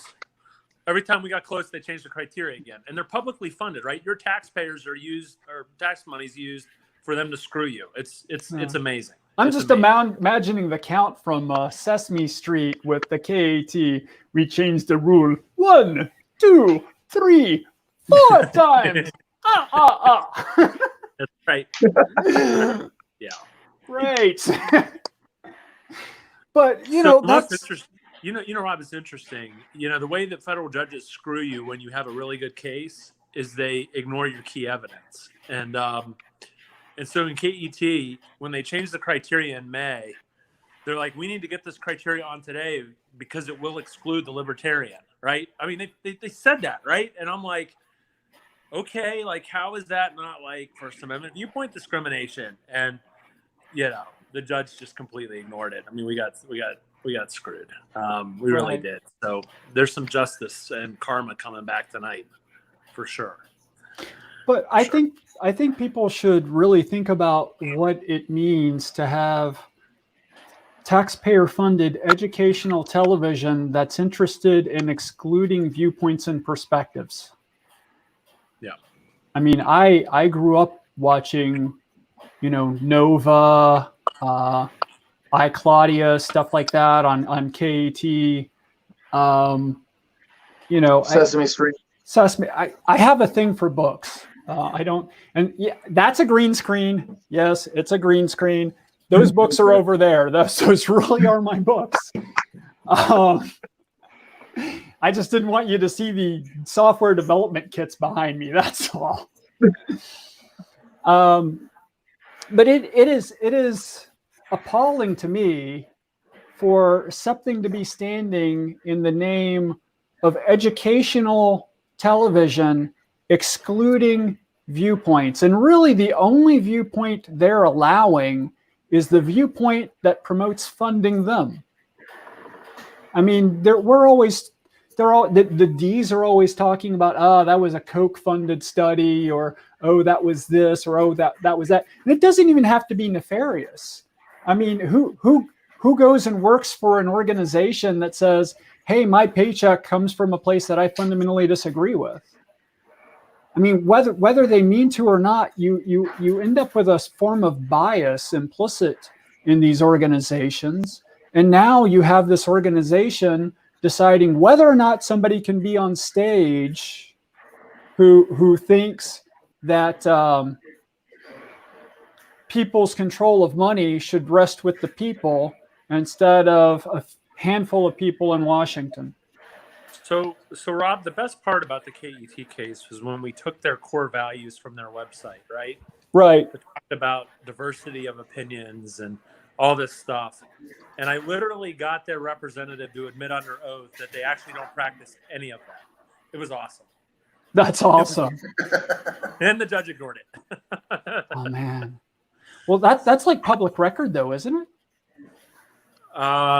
Is what public record? The lawsuit and the that admission? Yes, absolutely. Yes. Yeah. It's out there. Yep. We should have like a weekly dramatic reading of that. That's what we should do. I love that. So, is it all right? Hang on. I got an update. I got sidetracked. Count is up with pledges. Okay, we're up to 97,000. Lots of $5 and $20 donations. Bravo, people. $5 to $20 donations are important. Keep those coming. Randall, if you're, well, I'm sure he did. So we have a match going on. So I'm going to assume that 9,700 is including the match. I'm up to 6 people, and I've got another person. Tell you what, Tim, talk. Hey, let me take off, Robert. Let me take off and go share this right now. And if you guys want it, like you've got 2.5 hours, if things get close to the wire, please keep me posted. I know Tim and Jacob, and I know you and Chris have my number. If I can, jump in at the last hour or two, make a couple phone calls, push us over the edge if we need to. Happy to jump in and help out. So I'm gonna get off and share this. Peace and love, y'all. Keep up the great work. Thank you, sir. Peace and love. Peace and love. You joined just in time. What's up, Adam? How's everybody doing tonight? We're good, sir. How are you? Well, fantastic. So Jeff Douglas here from the Mises Caucus. Just wanted to step in and represent here. I mean, we really want to get Brad over this milestone. I mean, congratulations to the Kentucky Party here. I mean, setting the bar high. Good work on the fundraising. I mean, it's absolutely amazing what you guys are doing right now. It's 9:30 at night where I'm at, right? And we've got what do you got here? 2.5 hours to go, and you are a couple grand away. We're $3,000 away. What an absolute great job you guys have done. We're gonna get it. We're absolutely gonna get it. Jeff, would you? I keep going back to this, but I like this theme. Could you expand upon why specifically you think it's important to have Brad on stage with Mitch in the debate? I mean, can you just imagine the sound bites that we get to share over the years when this gentleman gets on stage with Mitch McConnell? Having a candidate on stage with Mitch McConnell is going to help us for a long time. Absolutely. Hey, Joe. Evening, everybody. How's it going so far? Somebody's doing a good job of stocking the queue. I'm like, Adam, really? I quietly threw $100 into the kitty and then got a text message. So you got a good follow-up operation going on here. Excellent. So we've been inviting people on to share why they felt. So why did you feel motivated to give $100? Why is it important to get Brad on stage? What motivated you to do that? Well, somebody's got to be up there getting the truth out of Mitch McConnell. Nobody in the Senate seems to be doing it. So right. I'm very excited about the opportunity to actually present a real alternative in the Senate race to the people of Kentucky. And I know every cycle the Democrats think, oh, we're going to bring down Mitch McConnell with Lundgren and Grimes that one time, and then McGrath this time. I mean, they can't win in Kentucky, and they know that. But libertarians, we can reach both sides of the aisle, and I think we can actually run up the score pretty well. And it's a no-brainer that Brad should be able to make that case on the debate stage. So that's why I'm eager to help, and I hope we get there. Absolutely. Thank you for joining. Hi, Dale. Greetings, gentlemen. How are you? We're doing very well. You nervous all of a sudden, Chris? What's up with that? Uh-oh. Dale always makes me a little nervous. I never know what he's going to do to me or say to me, so it's all good. Well, I had Go to ahead, put my hat Dale. 'cause I was having a bad hair day, gentlemen, so I hope that's okay. I'm out here on my walk, so. So Dale, you wanted to tell us why you thought it was so important to get Brad on stage against Mitch, or did you have something Oh, else? it's very important. Yeah, I mean, we'll talk about Brad because I just made my donation last night or the night before. I can't remember. These COVID days all seem the same. But it's important because the U.S. Senate is supposed to be the great deliberation body, and it's really just an echo chamber now, the two false left-right paradigms that, as Jesse Ventura calls it, the two major gangs that run this country, the Democrats and the Republicans, and we need to get that fresh blood in there. And Brad would be a good voice in the real deliberation body instead of just the same old. You got McGrath, who is always out there bragging about her fighter jets, so she wants to go bomb other countries. And then you got Addison Mitchell, Jerome McConnell Jr., who is all about the military-industrial complex. So, you really do only have two choices in this election. You can vote for the establishment and continue the wars, or you can vote for peace and Brad Barron. Well said, sir. Who else has something? Well, everybody got shy now? What happened? Yeah. Well, I'm not real skilled. Adam earlier said, he knows StreamYard very well, and this is the most people I've ever had on, so it's kind of new to me. It's like, how is it you figure out how to? Okay, I'm used to like one guest. Now I have 5, but that's cool. So, is this your maximum guest? How many guests can you have on StreamYard? I think you can have 10 people concurrently on, but I'm like keeping it at 6 because the heads would get tiny. So our heads are too big for that. So did Chris disappear? No, I'm on. Hold on. You not see me? Yeah. So seriously, I mean, how awesome would it be Brad to get an update on to get to see Brad debate Mitch? We're looking at like when Trump debates Biden, that is going to be gold.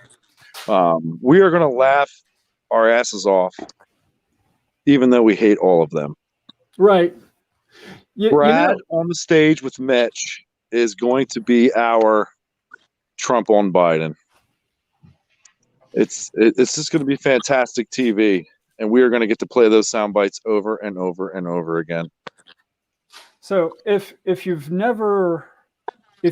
wondering how Brad will perform, and this might not be Brad at his peak, but if you go back and you watch the interview that I did with Brad maybe a month or so ago, you get Brad going. Brad has a lot of swagger to him. He really, really does. And it's like Chris was pointing out earlier. He speaks in a way that resonates with Kentucky. I mean, my parents owned a small country general store. I grew up around these people, and Brad sounds like them. Brad's somebody they'll listen to. I'm confident of that. James, I'm going to kick you off just because somebody else is in here, and back to that 6 people thing. We have we have my friend Mitch Rushing, and Mitch is running for Senate, right? House. District. District I was so 29. close. Yeah, you were one of the two. But Close. over in Bullitt County, I knew it was over in Bullitt County because, of course, your big thing is eminent domain. Yes, sir. And again, a way to help add viability to all of our candidates, such as myself, such as James Toller we had on earlier, such as Mitch, is to get a libertarian on stage. There are going to be a lot of people who they don't Facebook, they don't YouTube, or if they do, they just kind of stay in their own little comfortable circle of friends. They never venture out and hear anything other than what they're already surrounded by. And they're going to settle down with some cookies to watch the nice debate between Mitch McConnell and that damned old Democrat. And then they're going to see somebody else on stage and they're going to go, who is this? And some of what Brad says is going to resonate. And they're going to go, oh, now hang on, wait a minute. Who is this? Absolutely. And who are these libertarians? And they're going to start looking at us. And that's, every single candidate we have, it represents a touch point almost on behalf of them is, well, this, but this is no longer just some independent. This guy has that little porcupine by him. He's a lot like that other that guy made some sense. I might vote for this guy. Rob, it's an interesting observation. You look at what House leadership just put out in terms of policing and qualified immunity reform, and Justin Amash rightly is beside himself over the farce of the bill that the leadership put out versus real substantive reform. And now that Charles Booker's out of the race, that voice isn't there anymore. I mean, that's a fact. That voice is not represented. Amy McGrath's not going to talk about it. Mitch McConnell is definitely not going to talk about it. But Brad gets on the stage and talks about the fact that it's perfectly okay for the police to basically, with a suspect that they've taken in custody and handcuffs, to release a dog on him to bite him. Because, a case didn't say that it's illegal for them to do that. So that's okay. And he wants to reform it. Nobody else is going to be talking about that. And that's, in an ideal world, we'll win the race. But if we can't do it, we need to move the public conversation towards advancing more liberty. And that's the importance of getting guys like Brad on the stage. Right. And Brad is definitely for ending qualified immunity. And I had to put David Michaels' comment on there because that's David Patterson. He ran for Senate against Mitch in 2014. He is still an officer, and he's fine with getting rid of qualified immunity. I talked to a member of LEAP last night, Law Enforcement Action Partnership. Excuse me. They used to be Law Enforcement Against Prohibition. They've been on this mission since 2002, and there are a lot of people out there in law enforcement that are actually on our side on the discussion of demilitarizing the police, decreasing the scope of what they do to be focused on the real crimes and have them stop being social workers and nannies and keeping people from doing things to themselves. I mean, that's not the impetus of why we have law enforcement. We have law enforcement because we have a shared rights to defend our life, liberty, and property, right? It's like on page 2. It's pretty much all you need to read. And, we need to get back to that. And there's plenty of law enforcement who wants to get back to that. And I think if we speak boldly, and I'm 100% confident Brad will, I've never known Brad to not speak boldly. There's going to be a lot of people out there who will hear him and go, no, wait a minute. Who are these people? And it's going to be a beautiful thing. But Mitch, what did you have to say on it? Because you joined and then I just went. No, you did great. I'm just here. For some reason, I'm disliking the name Mitch, but other than that. Sorry, Mr. McConnell. That sounds better. But anyway, no, Brad's going to be fantastic. I can't wait to see him on the stage. I know we're going to make it here, and I'm just here to give my support and try and convince people to give whatever you can, 10, 15 bucks, whatever. Right. Hang on. Randall's asking me a question. And Randall Daniel, good work, by the way, behind the scenes. Great work by Randall Daniel. Great work Give him a shout always out. by Randall Daniel. He is fantastic. yeah, Randall, when I met Randall, District 2 was barely alive, frankly. And I think I saw a report a couple of weeks ago. We were up to something like 47 members, something like that.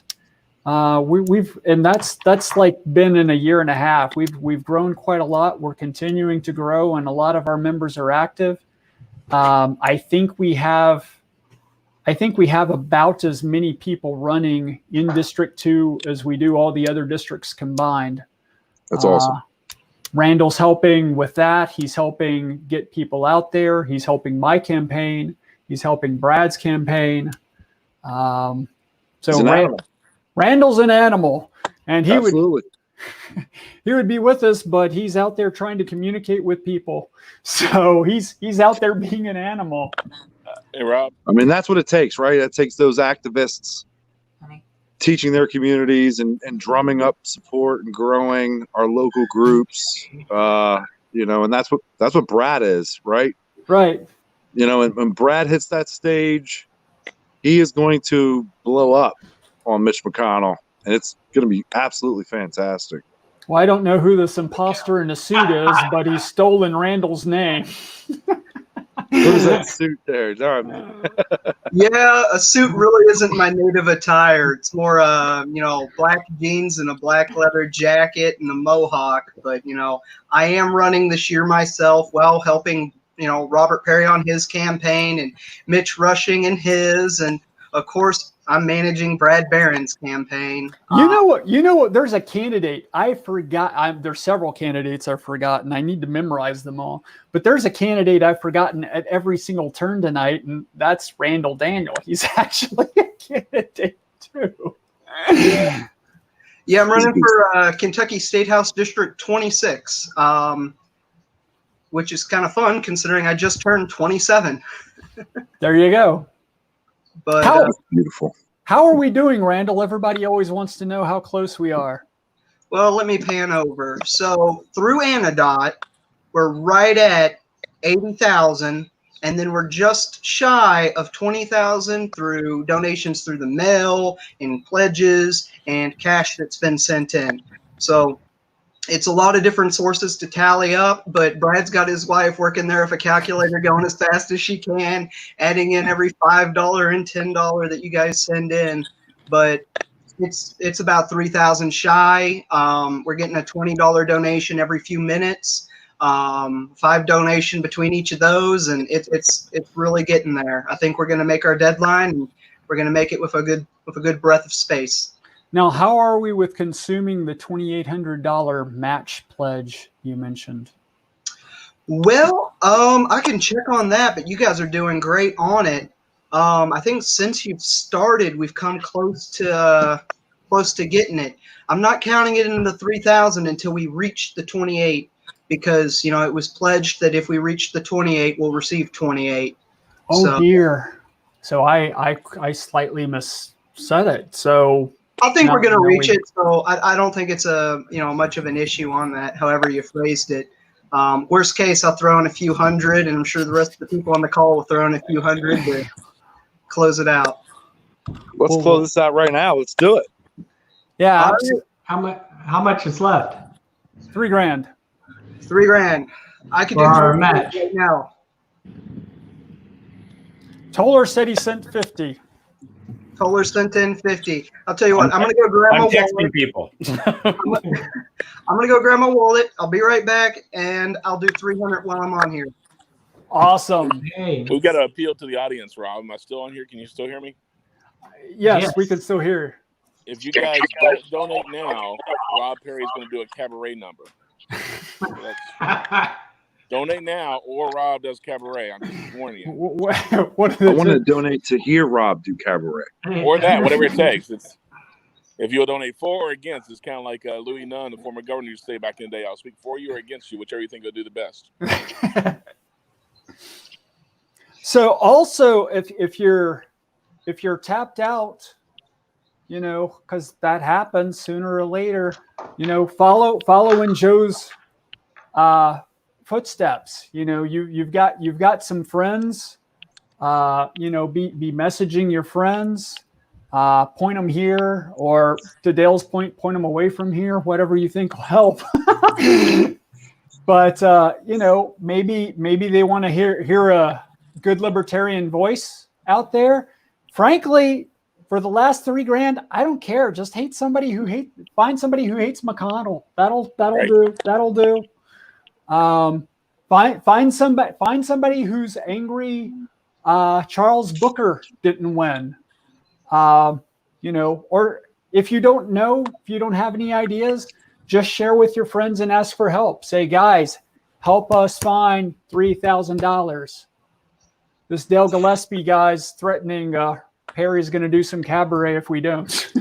Hey, I'll do what I got to do. If I got to come out there and break some legs, we'll do what we got to do, right? No NAP violations. It would be a total So- defense. But can I say So something where about we the at? We got 2 hours to go.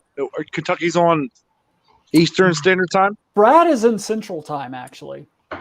So that's kind of a good question. If we have somebody who knows FEC law really, really well, that would be handy. But Randall and I earlier said we're going to go from 7 to midnight Central Time. See, Which if it was gives us the an United extra hour States on Senate, the East Coast. if it was Mitch McConnell's U.S. Senate, he'd just order the clock on the wall to be stopped, and it would be before midnight, as long as it took to get the money in. But we're honest people, so we're going by what the clock on the wrist says, not that stuff, right? Yeah. I mean, Brad's campaign address Mine's on is Central Kentucky, Time. so I think we're good with Central Time. Yeah. So I'm understanding that prior to Brad's race, the largest amount we've raised in Kentucky for a candidate has been John Hicks, maybe $4 or $5 grand, and now we're at almost $100,000 for a candidate in Kentucky. Now, I'm not sure where we were with John Hicks, but we weren't near 100,000. I thought it was closer to like 8 or 10, but I don't know. Did we ever file an FEC report with John? I didn't thought we got that far, did we? I don't know. We may not have. You guys are doing great work. That's Yeah. all I've got to say. From Pennsylvania, you guys are animals. We filed some for me, and I'm nowhere close to 100. I'm closer to 8 or 10 myself. Oh, wow. So I'm not going to be on stage, and unless you guys want to raise another 40. That's okay. We'll get Brad up there. Mitch is a big enough. chunk. That's a big piece of the pie right there. Yeah, it is. Yeah, it is.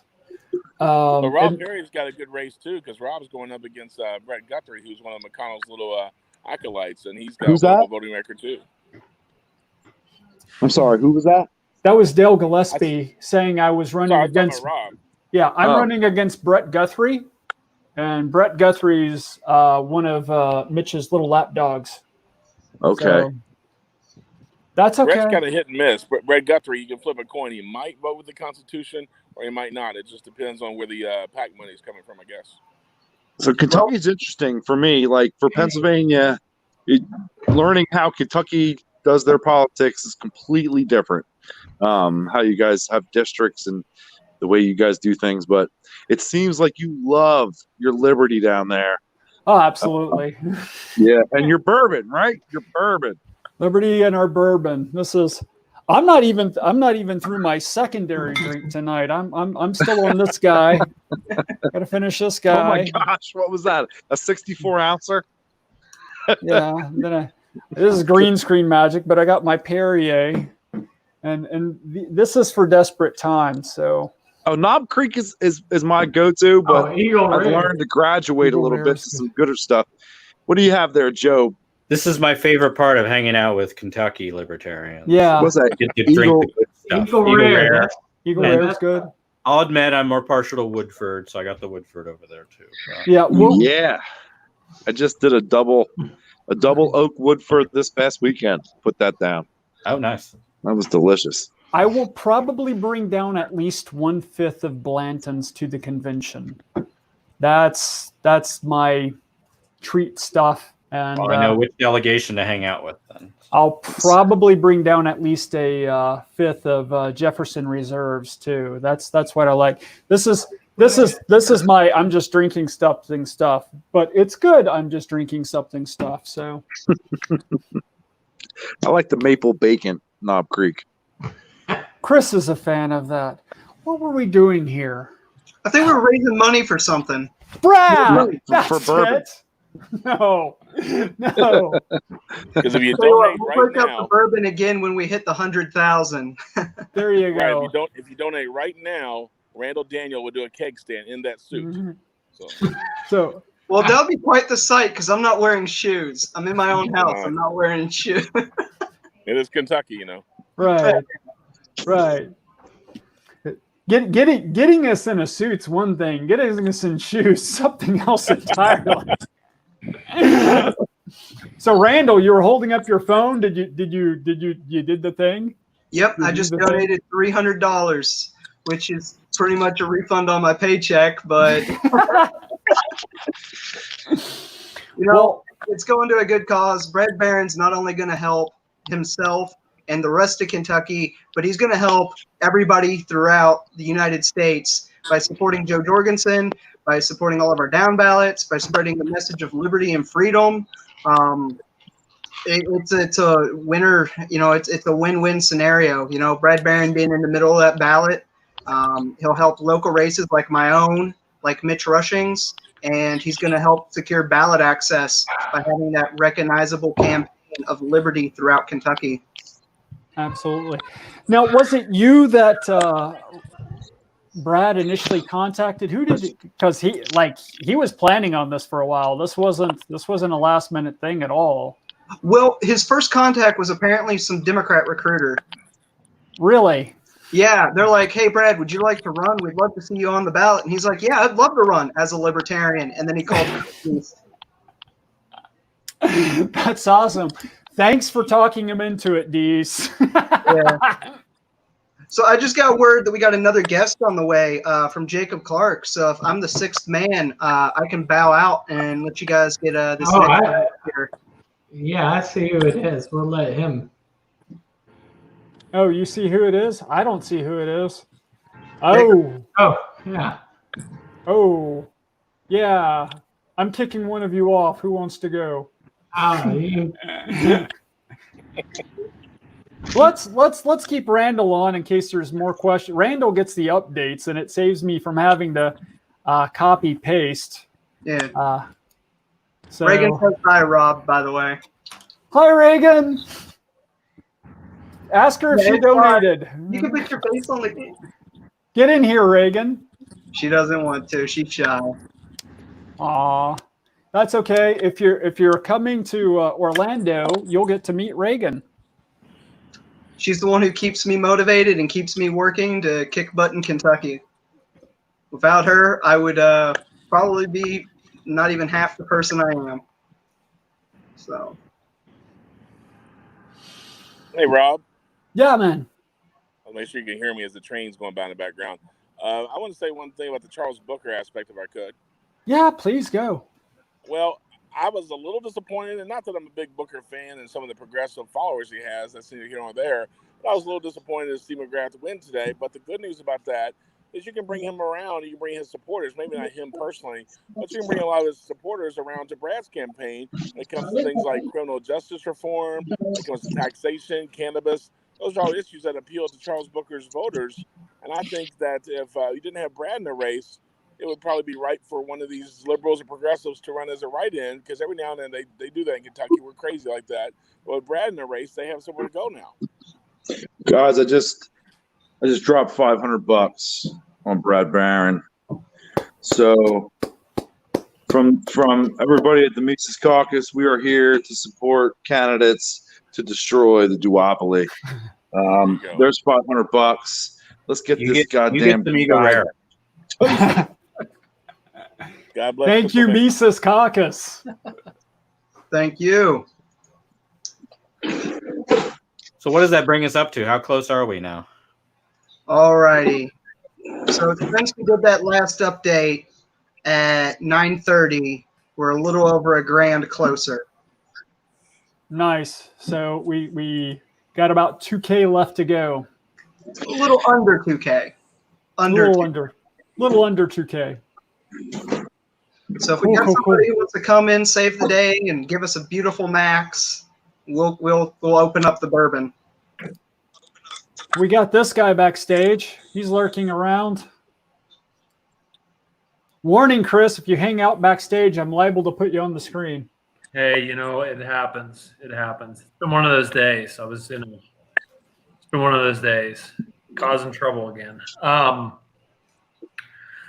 So I made some phone calls while we were off to try and generate a little more. I think we might be getting a little more help. We might be getting close. So hopefully we're getting close. All righty. Well, let me know if you see any $1,000 donations come in. That's what I was just told that there might be one or two of them coming in. So hopefully- nice. Randall, you spoke to Heiss earlier. I did. There should be a max donor coming in at $2,800. Did it happen yet? Yeah, that's the one that said that he would pledge for us raising. Okay, so what does that look like? What is he doing? Oh, the way that was explained to me was that he will match what we raised tonight. So if we raise the 2,800 during this call, he'll make that 2,800. It has not come in yet, but you know, I would say we're just a few dollars shy of having hit that 2,800 in raised during this session of the call. So if you want to shoot, if you want to shoot Heiss a message and say, "Hey man, send it. We're about there. We're gonna get there." It will set us over the my edge. understanding is that we need to get this done by midnight. Correct. Tonight. Okay. Yeah. So Central Time, right? So everybody's on standby, watching. I'll shoot a message real quick here. How many dollars away are we from that match? I would have to total it up since the timestamp, but give me a minute. Sure. Sorry, Dale, I kicked you off. I like Spike better. I was wondering that when I came on. I'm like, whoa, what did Dale do? Yeah. Well, you just have to get to know him. Spike, do you want to be president of the Senate with Mitch McConnell down there at the dais?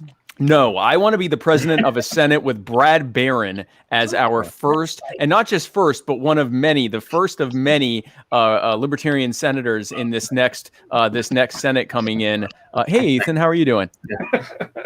The next of many, Brad Barron and Kerry McKinnon and many other libertarian senators joining the Senate. I want to be the president of that Senate because we'll get much more of the Jorgensen and the libertarian agenda passed, and B, it'll just be a much more fun Senate to preside over.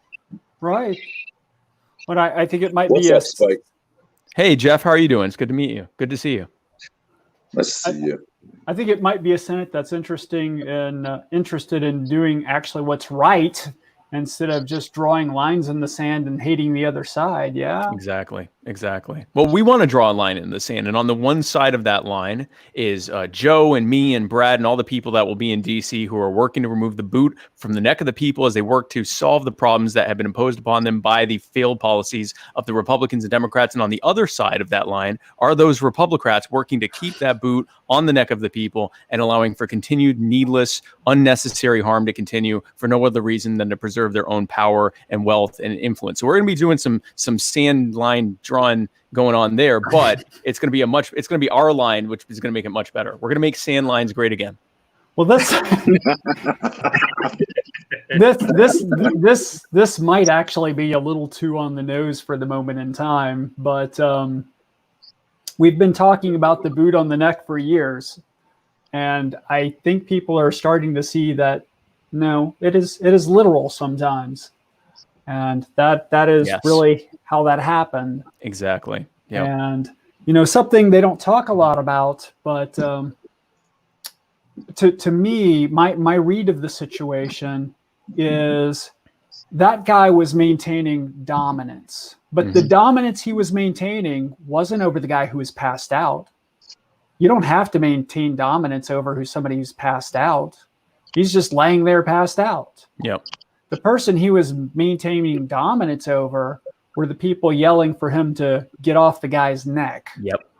That's who he was maintaining dominance over. He was looking at them. He was letting them know that it didn't matter how much they begged for him to remove his literal knee from the neck of someone that he was slowly killing. He was going to show them that even if the person died, he was going to do whatever he wanted. And the reason he's protected from doing that is because thanks to qualified immunity, he's not held accountable.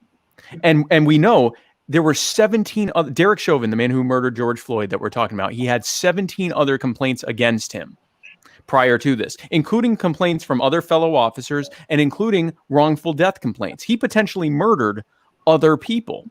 And what happened was the Minneapolis Police Department, and we see this in police departments around the country, they had to make a cost-benefit analysis. They look and they see Derek Chauvin and other bad apples that are among their good apples in their police departments, and they don't remove them, and here's why. Because they look at Derek Chauvin and they go, this is a terrible cop. This guy is ruining people's lives. He's terrible. We want to remove him, but he's not costing us anything because of qualified immunity. We can't get sued, and he's not getting sued for it. And if we try to fire him, we're going to have to spend a fortune against the police unions to try to remove him. It's going to cost us a fortune, run up a bunch of resources that we don't, we're already trying to get all our resources together as much as possible. And so as a cost benefit analysis, we'll just keep him on, and eventually he's going to end up hurting someone too much, and he's going to end up being charged with a crime, and then we can finally remove him as a result of that. And that is a cost benefit analysis that is happening in police departments around this country that is incentivizing bad policing and punishing good policing. So when good cops want to try to stop someone like a Derek Chauvin, no one's helping them because they aren't going to be held accountable.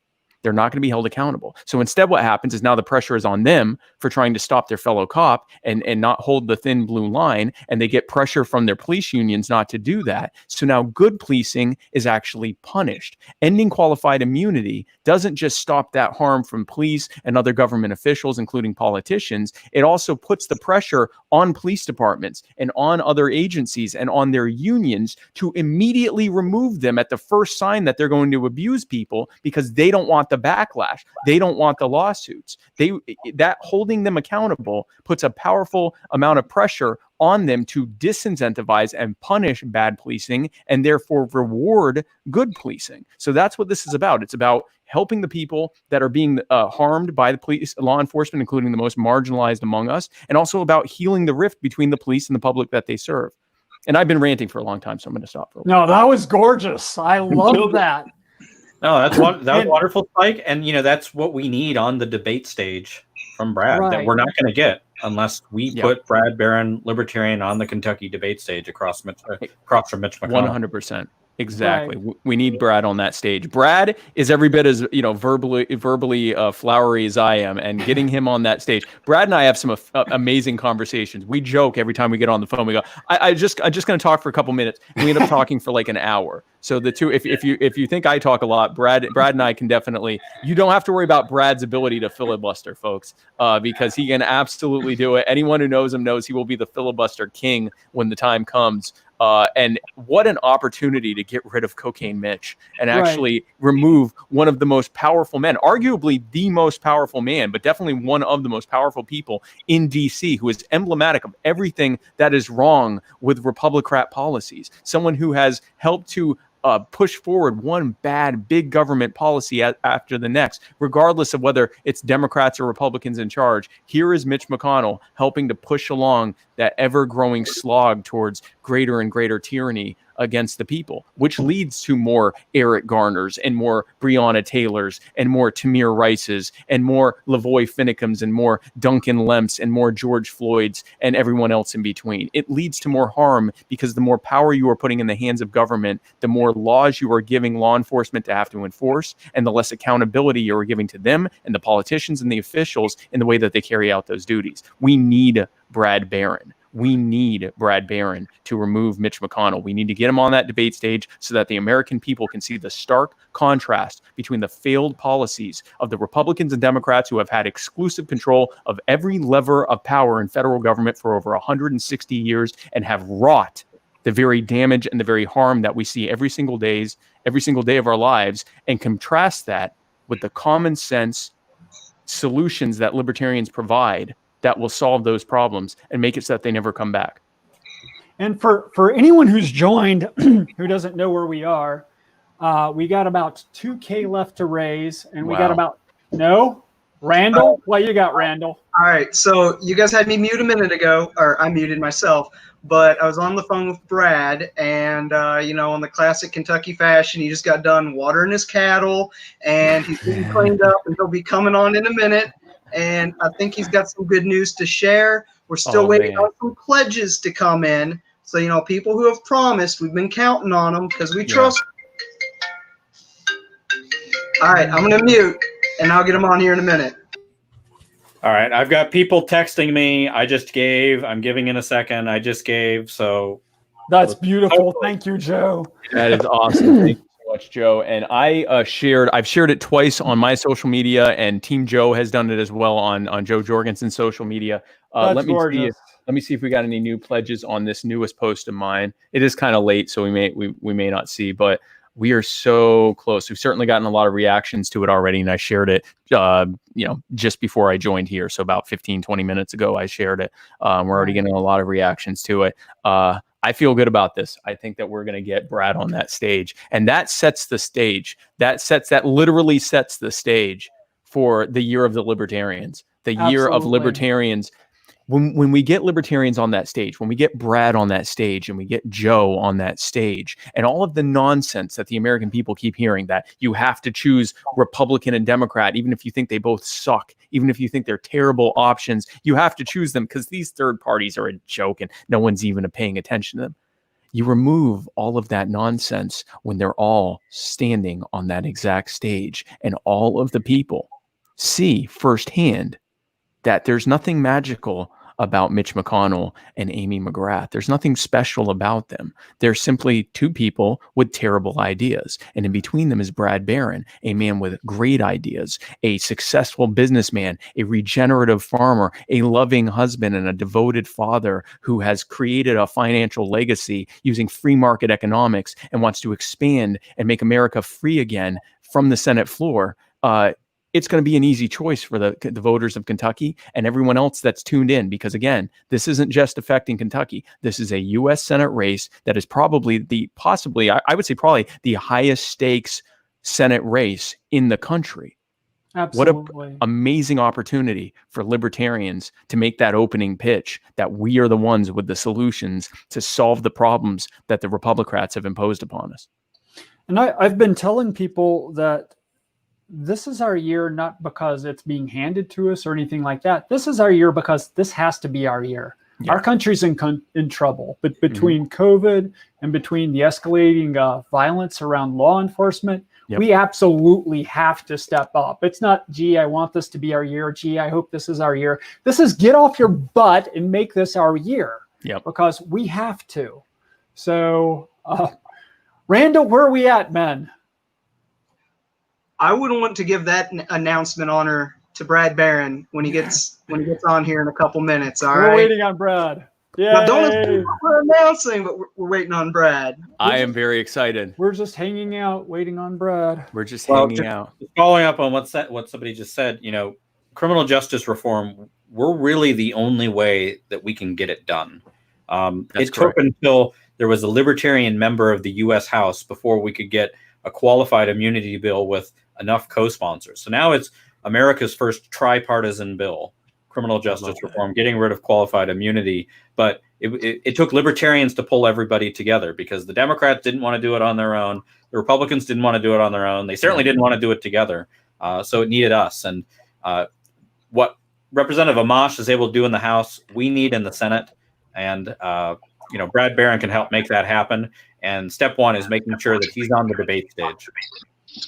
Well, I did a interview last night with a member of LEAP, and if you're not familiar with them, they're a law enforcement action partnership, and they used to be Law Enforcement Against Prohibition, and they've been around since 2002. And some of the things they were telling me, like before the interview, just privately, they were complaining about some of the same things we complain about. The media blocks them out, and they're just doing whatever they can to get the message out there. They were so excited just to be on my show. I mean, I don't mean to say it like that, but let's face it, I'm not CNN, I'm not Fox. They're excited to be on my show because no one is listening to them. Yep. There are a lot of members of law enforcement who feel the way we do. These people are our allies. We need to treat them as our allies. Not all of them, but the people who are preaching the things we are. We need to go partner with them. We're not against law enforcement. We're against corrupt law enforcement. We're against abusive law enforcement. And what it really gets down to is we're really against asking law enforcement to do things that we shouldn't have law enforcement doing, because that's what ultimately escalates to where we are. Yep, exactly. Yep, that is the problem here. We have cops who don't want this. It's similar in the way that military veterans and active duty military are the most likely to oppose the wars because they're the ones having to fight them. And so many people get this skewed idea that, the military wants to do this stuff. They hate doing this stuff. And so there is a large number of police officers who, a large and growing number of police officers, they don't want to do this. They swore to, uphold the law and protect and serve their communities. They didn't want to become revenue collectors who throw people in jail for an ever increasing number of victimless crimes and minor offenses. That's not what they signed up for. Right. And for us to say, well, then quit your job, that's easy for us to say. These are people supporting their families. They've been doing something that, that their families have been doing for generations. And I'm not absolving police of anything. What I'm saying is, if you have police officers who are actively saying, let's reform these laws so that when people see the police, they're relieved, not resentful. They're happy. They're not scared. They aren't angry. They're happy to see that someone is there whose only job is to protect our lives and our rights and our properties. Not only does that heal the rift between the police and the public, especially the most marginalized among us, who are the most disproportionately harmed and affected by the abuses and excesses of over-abuse and overuse of the police state, but it also makes us safer because the police can now focus on actual victim crimes that have victims. They can focus on rape and murder and kidnapping and assault and theft and fraud and all of those things. So we live safer and more secure lives as a result of the police only engaging in things that are a direct harm to us. So it's a no-brainer there, and this is why we need voices like Brad and Joe Jorgensen and everyone else that's running at the federal level. This is why we need them, and Brad is, it's hard to find someone who's able to articulate these things as well as Brad. Brad is, I've talked to a lot of people in Kentucky. Brad is Kentucky. Brad is part and parcel of what Kentuckians want. And Mitch McConnell is not. Mitch McConnell is a career politician who we don't even remember the last time he was doing something that was actual gainful employment. And what a perfect opportunity to show the real option here, to show who is the best option moving forward. And that's Brad Barron. Right. And by the way, even though we're waiting on Brad to join and give us some good news, don't get lazy here, because it's not just a matter of the stage. There's a matter of, what the money's actually spent for. Of course. The impetus of this, there's media to buy. I don't mean in terms of bribing, but newspaper ads. There's expenditures on social media. There's yard signs. There's door hangers. There's all that stuff. There's the phone banking. There's all those normal expenses that come with a campaign. So if anything, don't back off because yay, we're going to get them on stage. Go, we're going to get them on stage. That means every dollar that can go to this other infrastructure, it means more now. If you donated a dollar back when he had $10,000 or $20,000, those dollars are going to be more effective because we passed this threshold. But not only that, if you can put more in, or you have friends who can put more in, that money matters more now. We've passed a barrier that means something. Pile in, do this.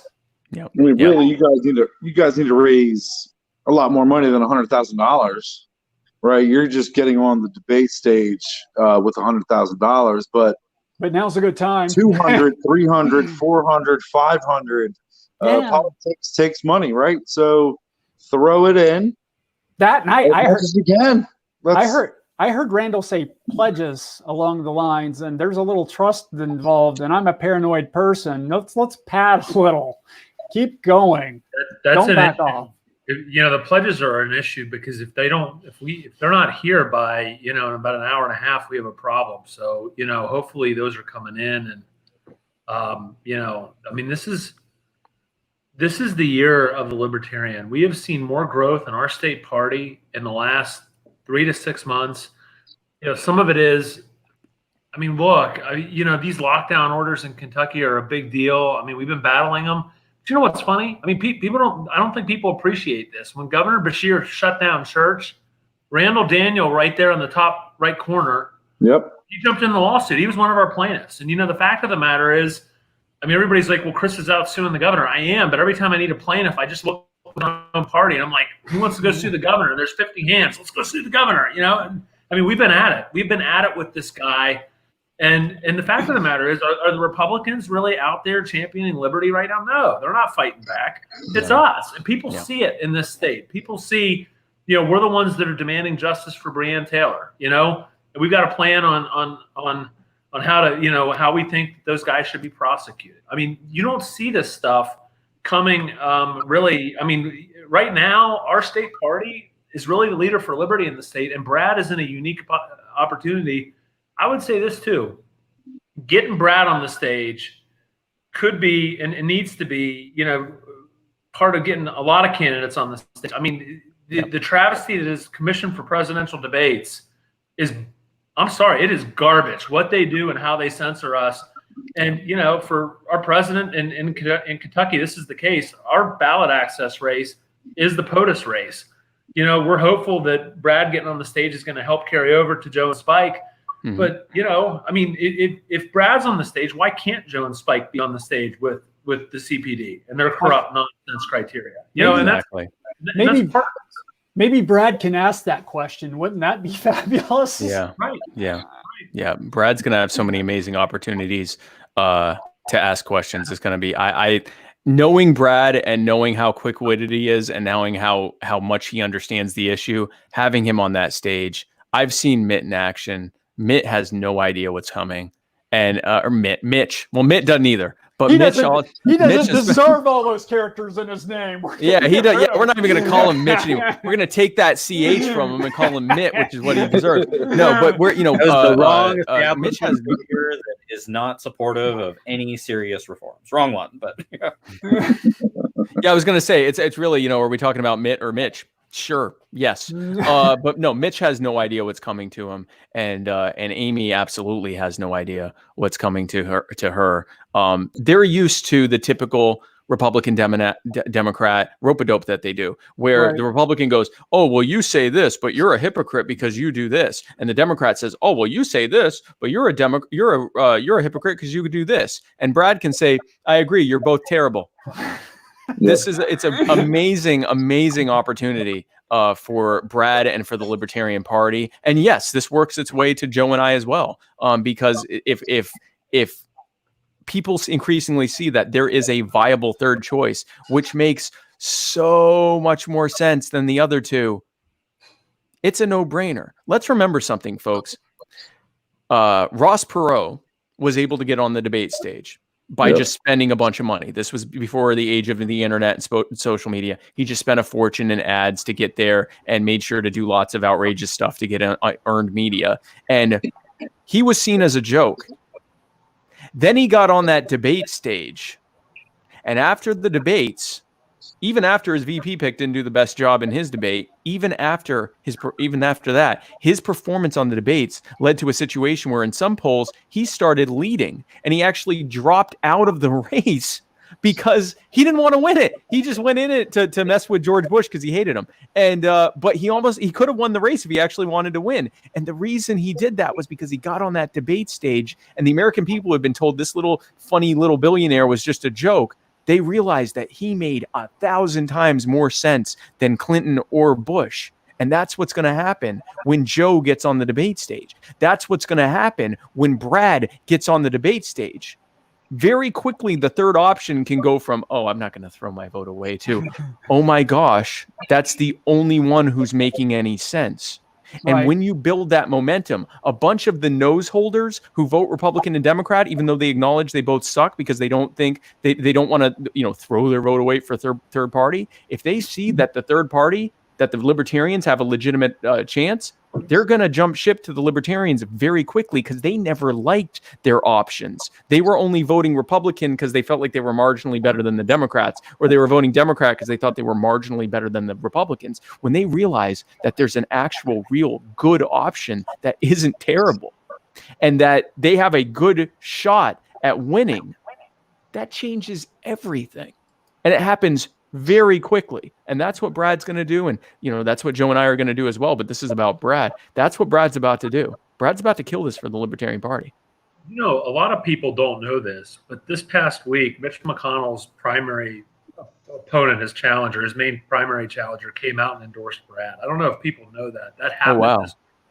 Oh, wow. And, there's already shockwaves going on in Kentucky. This is a weird year, and the hatred of Mitch is real.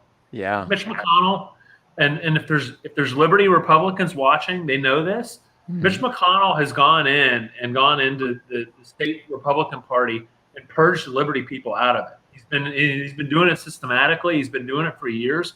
I'll be honest with you. That's how I first got involved with the Libertarian Party. In 2016, he came in to our county executive committee, and everybody that was Tea Party, Liberty, Rand Paul, etc., wiped them out. They're out. These guys right now, they've been reaching out to me. They're like, I didn't know, Chris, that you were the state chair, but oh my gosh. I'm like, oh yeah, because people have been watching the lawsuits we've been filing. And I said, yeah. And by the way, we're not corrupt like the Republicans, and Mitch can't run you out. Come on over. The water's warm. We'd love to have you. Yep. And I'm telling you, there is momentum going on, and people are pissed off at Mitch McConnell. They know that he's corrupt, and they're sick of his heavy-handedness. And I think this is our year. I really do.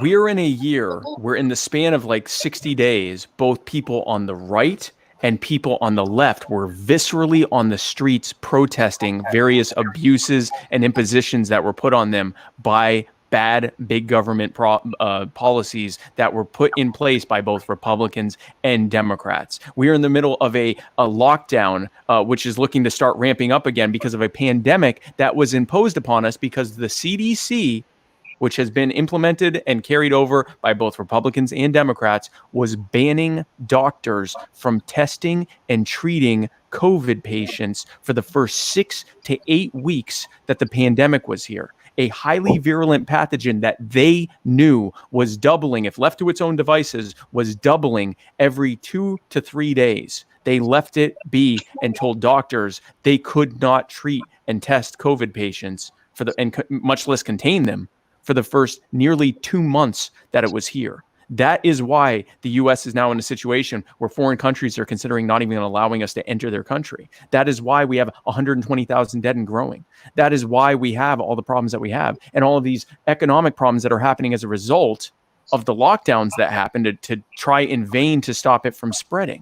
All of that is because the government, the Republicans and the Democrats, told medical professionals, we talk about the boot on the neck, when medical professionals wanted to rise up to the challenge of containing COVID-19, there was a boot on their neck saying, no, you cannot do this. And thankfully, you had a handful of doctors like Dr. Helen Chu who illegally tested and then illegally released those results to the public.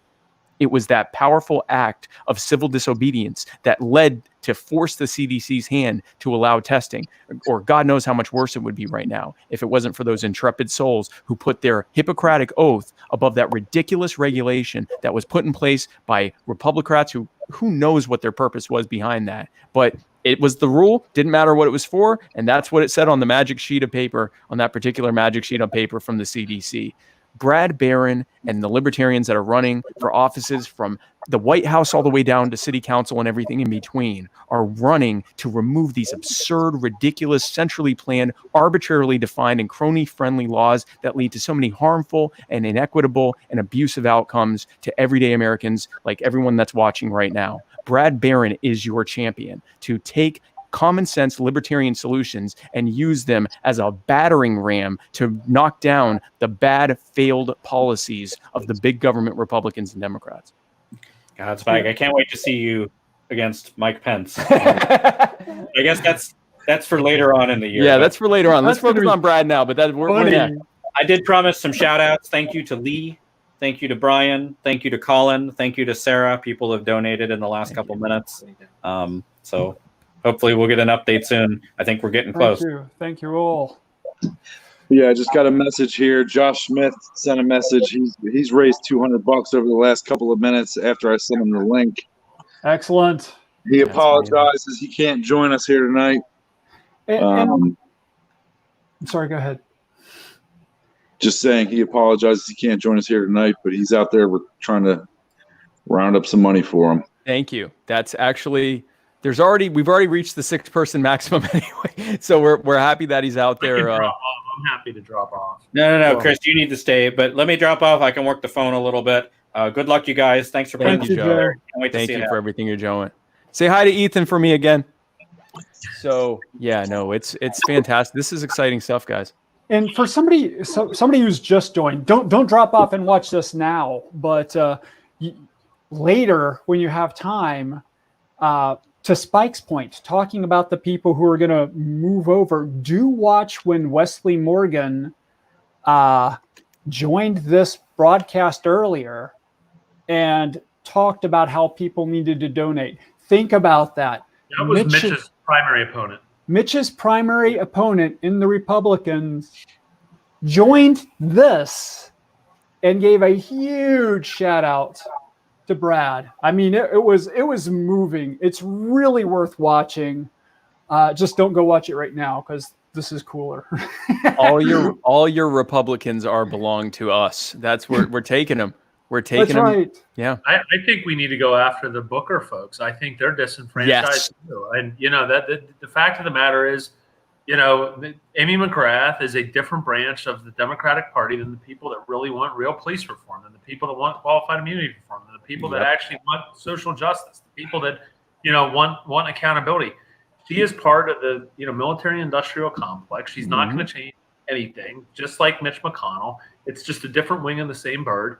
And I think the opportunities are there, on both sides to quote unquote pull. And I want to bring something up. I mean, this is a real thing.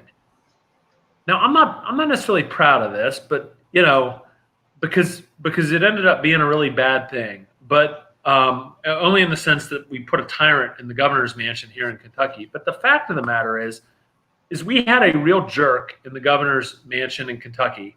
And right now we got a bigger jerk. But we John Hicks came in last year in Kentucky and made sure neither one of them got the majority of Kentuckian support for governor. And I think, I put out the famous, I was the one that did it. I did it. I admit it. I put out Your Tears Are Delicious post, and it hit the media. And you know what? I am always happy to put out on our state party Facebook page, Your Tears Are Delicious. They are. We want to win elections, and I think Brad can do that if he gets on the debate stage. But I have no problem, having one side or the other one pointing at us saying, "Oh, you've spoiled our elections, you rotten libertarians making us talk about liberty." Stop sucking. No, right. That's right. If you want the votes, go earn the votes. Yep. So, Stop being terrible. Stop being terrible, and you won't have to worry about a third party. This third party exists because the Republicans and Democrats suck. Again, exclusive control of every lever of power in the federal government, and almost all of the levers of power in every form of every part of government, from local all the way up to federal, for over 160 years. You can no longer say, "Oh, we are the solution to the problems that ail you." No, you are the problems that ail us.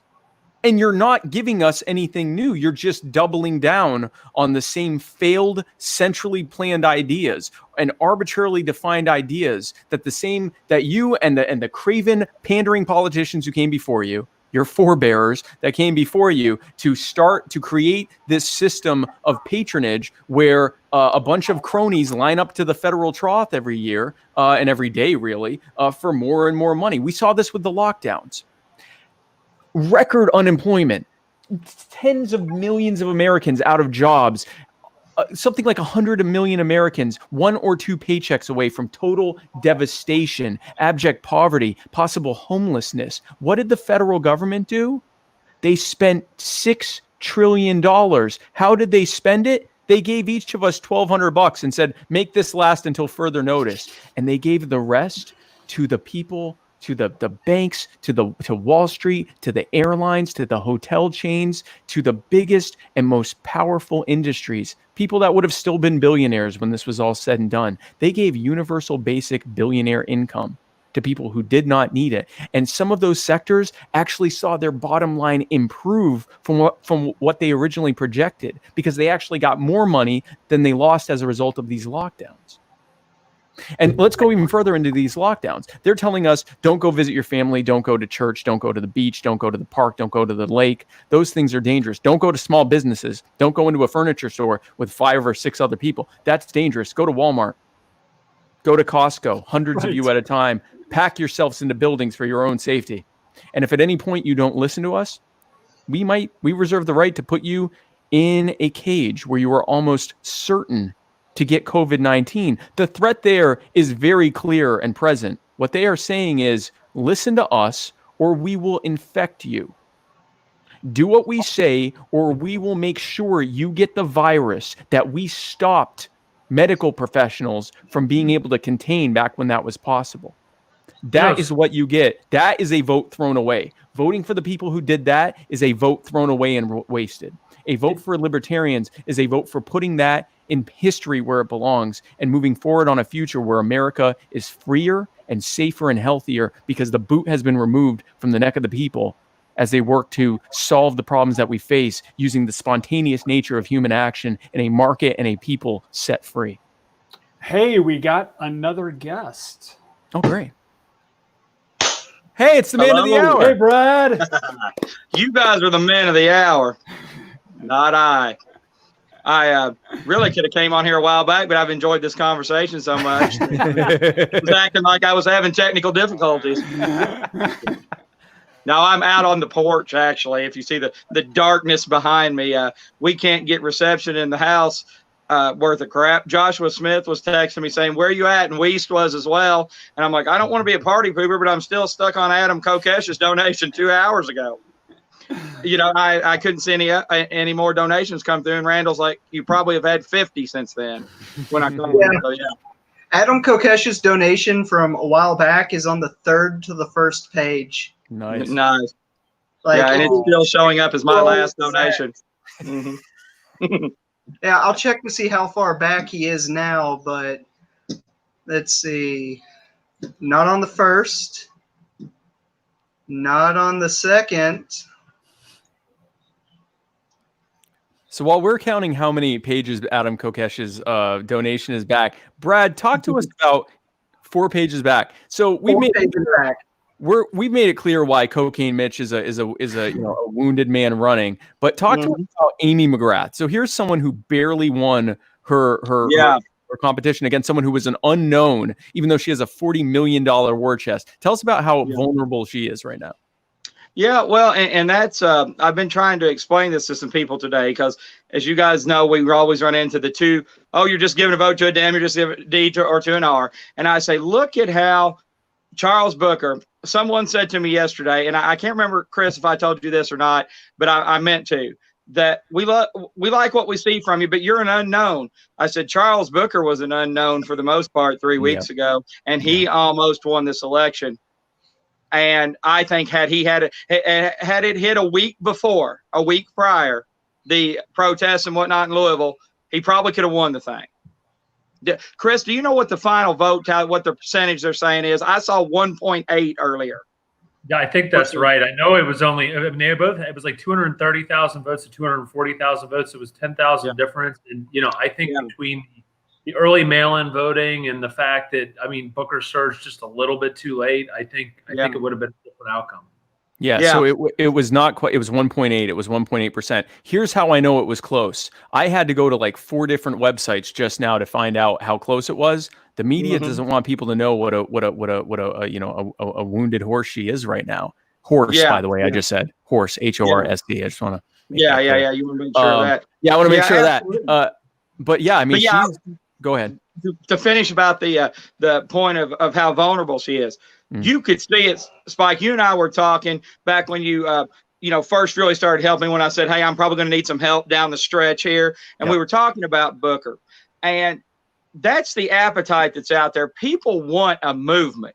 And he represented a movement. They want somebody that that they can relate to. There's a medical marijuana, a woman that's big in medical marijuana. Chris, you might know her, Julie Cantwell. And she's been out there right now. You know, she liked Booker. She liked me both, you know, and Booker's been good to them. And I told her, you always talk about messaging, Spike, you know, to these people. And I said, okay, Julie, I get it. You know, he's up there with you guys. I mean, he's a legislator already at the state level. Yeah. And I said, but, you know, keep me in mind if it doesn't work out with Booker. I'm not going to root against him. You've been good to me, you know, and I hope he wins. And she immediately came on making memes about me. And one of the things she put up is, it was something along the lines of a meme that said, Brad Barron is how I or not giving in to the lesser of two evils is how I protest. I'm voting for Brad Barron. What's your protest? Exactly. And I mean, I think we should share that everywhere. That is a true and simple message. And they come on there, you know, it's good. And she's like, I don't care. I do not care. Yeah. Because here's the thing. I've said it many times. They want to act like there's all this contrast between the duopoly, and they're opposite sides of the same coin. I'm going to beat it to death, beat it in the ground, that's how it is. You're not going to fearmonger, and you're not going to scare people anymore. So this is why, oh my God, don't vote for the big bad boogeyman Republican or the big bad boogeyman Democrat. They go back and forth. They protect each other in D.C. And that's the way it is. I mean, in today's technology and what we know, the voting, the funding, what we can see in D.C., you can't tell the difference between the two of them when it comes down to it. And I'm going to sing that from the rooftops, that's how it is. We're not going to accept that anymore. It's not, oh my goodness. And then I'm going to tell them, if you want to live your life in fear, I guess you can go vote that way. So you just consider yourself, you know, being in fear. And that's where you're at. So don't come out, especially I was telling some Republicans today, don't come out with this strong man stuff with me if you're fear voting. Yeah. Mm-hmm. Yep, and yeah, exactly. but I got off topic a little bit there, but McGrath, see, she is the establishment Democrat candidate is what she is. And see, what I'm going to say in this race, you think you have 2 choices or 3 choices, but you have 2. You have Brad Barron and you have the establishment. It doesn't really matter which one of them you kick a vote to. 6 in one, half a dozen in the other. You know, and that's how. And I'm not going to back off of it from one bit from now to November. I've said all. And another thing I want to mention, because I'll get rambling and forget about it. The most amazing thing about this fundraising for me is what we can do as libertarians when we unify under one banner. Yep. And you've probably seen some of the comments out there. Spike, people are like, wow, we want him to get it. That's awesome. But this has been great seeing all the different caucuses, all the different styles of libertarians. We need to embrace our big tent. Yep. I've said all along, I'd love if these protests, I mean, I think these Booker protests are going, I'm going to reach out to Vermin and say, there's a plane ticket waiting for you anytime you want to fly over here to Louisville. Who would be better handle, you know, in these protests up here than Vermin Supreme? Oh yeah, the king of the You know, so protest. wherever we're going, I can grab whether it's Joe, Vermin, I mean, all of them in their element. They're way better than their competition. Exactly. Yeah, every candidate that ran for the president or the vice presidency is good in their element. Is great in their element. You know, and that's what I think we need to do. We can bang it out during our primaries, so to speak, but then we unite under one banner now. And I think we have a real shot. If Mitch doesn't change the rules or assassinate me, I will be on the debate stage. And I think we can get you and Joe there as well. You listen, my friend. I will say, first of all, I helped you because I love you, and I think what you're doing is absolutely amazing. I think you are easily have every potential to be the next senator and to do amazing things for libertarians. I would be lying if there wasn't a certain hint of selfish reasons behind getting you up there, because you getting up there is that beginning of that snowball effect and that domino effect of other libertarians getting on the debate stage, getting Joe on that debate stage, and completely changing this entire game. We get Joe in the same way that getting you on that debate stage opens things up in a fantastic way for people to realize, oh, wow, Mitch McConnell and Amy McGrath really suck. This guy is great. Let's vote for him. The same exact thing is going to happen. Joe Jorgensen on that debate stage with Donald Trump and Joe Biden, two men who can barely form a coherent sentence between them, two men who are completely emblematic and knee deep of all the problems that we are facing right now. Every bit is responsible for every problem that we are facing right now. And in between them, an absolutely brilliant orator and a self-made. And am I talking about you or am I talking about Joe? We don't even know, because in both cases, we're talking about brilliant self-made entrepreneurs, great orators, people who can break down complex ideas in ways that are, approachable to the American people and relatable to the American people, and break down case by case and point by point how the Republicans and Democrats have created these problems, and how common sense libertarian solutions are the way to out of those problems, so that we can move forward to even greater days and happier and healthier and safer and freer days. And that's both you and Joe that are doing this. This is the beginning of that process. Yeah, absolutely. I want to say something about Joe Jorgensen. She was always good, but I don't know that I've ever seen anyone that can take something and improve on her game like that woman does. From the first time, she was always good. Her intelligence shines through, but watching her tweak her message, and her approach, and just, each time getting better. By the time she makes it to Trump and Biden, they might just bow out. Hey, listen, we'll take it. We'll take a win by default is every bit as good of a standard win. Yeah. Well, and I watched her in one of the debates, and I came in and I was like, wow. She was just in certain points at perfect times, and just really had some good command presence there. And I was like, she's going against intelligent people here in the Libertarian Party. Exactly. If she gets a hold of, she'd have Biden flustered in no time, and Trump as well, truthfully. That's one of the she's going to be awesome. Here in Kentucky, it's Trump land. Biden's not even going to be a competitor here. And one of the good selling points we have with the Trump people here, and there's good people here in Kentucky that love Trump. They were so sick of the system, and and he represented something different to them. That's what he represented to them. Exactly. And I want to bring the same thing and say, we represent something different as well. Joe Biden, probably won't carry. What do you guys think conservatively? 30% of the vote here? 50 tops? Oh, are you saying what Joe could get? What Joe could get here in Kentucky? I'm trying to think. If she gets on that debate stage, I think it's a rout. I think that I think we. No, especially because as it stands. As it stands, Joe is a non-competitor here in Kentucky. Yeah. Joe Biden, not Joe Jorgensen. Yeah. Oh, Joe Biden. Okay. I'm sorry. So what I'm saying is, if you guys can hit this area. Trump Trump carried the state by such a large margin. It's easy to market us up to where we need to be by saying, look, Joe Biden is not going to be a competitor to Donald Trump here in this state. So why don't you take a look at Joe Biden, help us out with some ballot access here. That's the way to enter into the, we've talked about this. You don't want to come in, because people love him here, and you have to respect that there are people that love this guy. So you bring her in and say, you're going to love her a heck of a lot more than Joe Biden. We'll guarantee you that first thing. So will you listen to us? Yep. You know, move it along that way. Yep. Yeah. So this probably wouldn't be your biggest stronghold, but it's also a place that I think is pretty untapped to what you can do here. Yeah, so there's different strategies. In the swing states, we sell ourselves as the real viable option. In the states that are overwhelmingly one or the other, we initially anyway, before we really hit the stage, are able to say, hey, listen, it's a protest vote. If you already know your party, the party you would prefer over the other one's going to win anyway, go ahead and vote for us. California, Kentucky, South Carolina, you know, it's non-swing states where it's overwhelming which party's going to win. But then once we get on that debate stage, and really even now it's even easier what we're asking.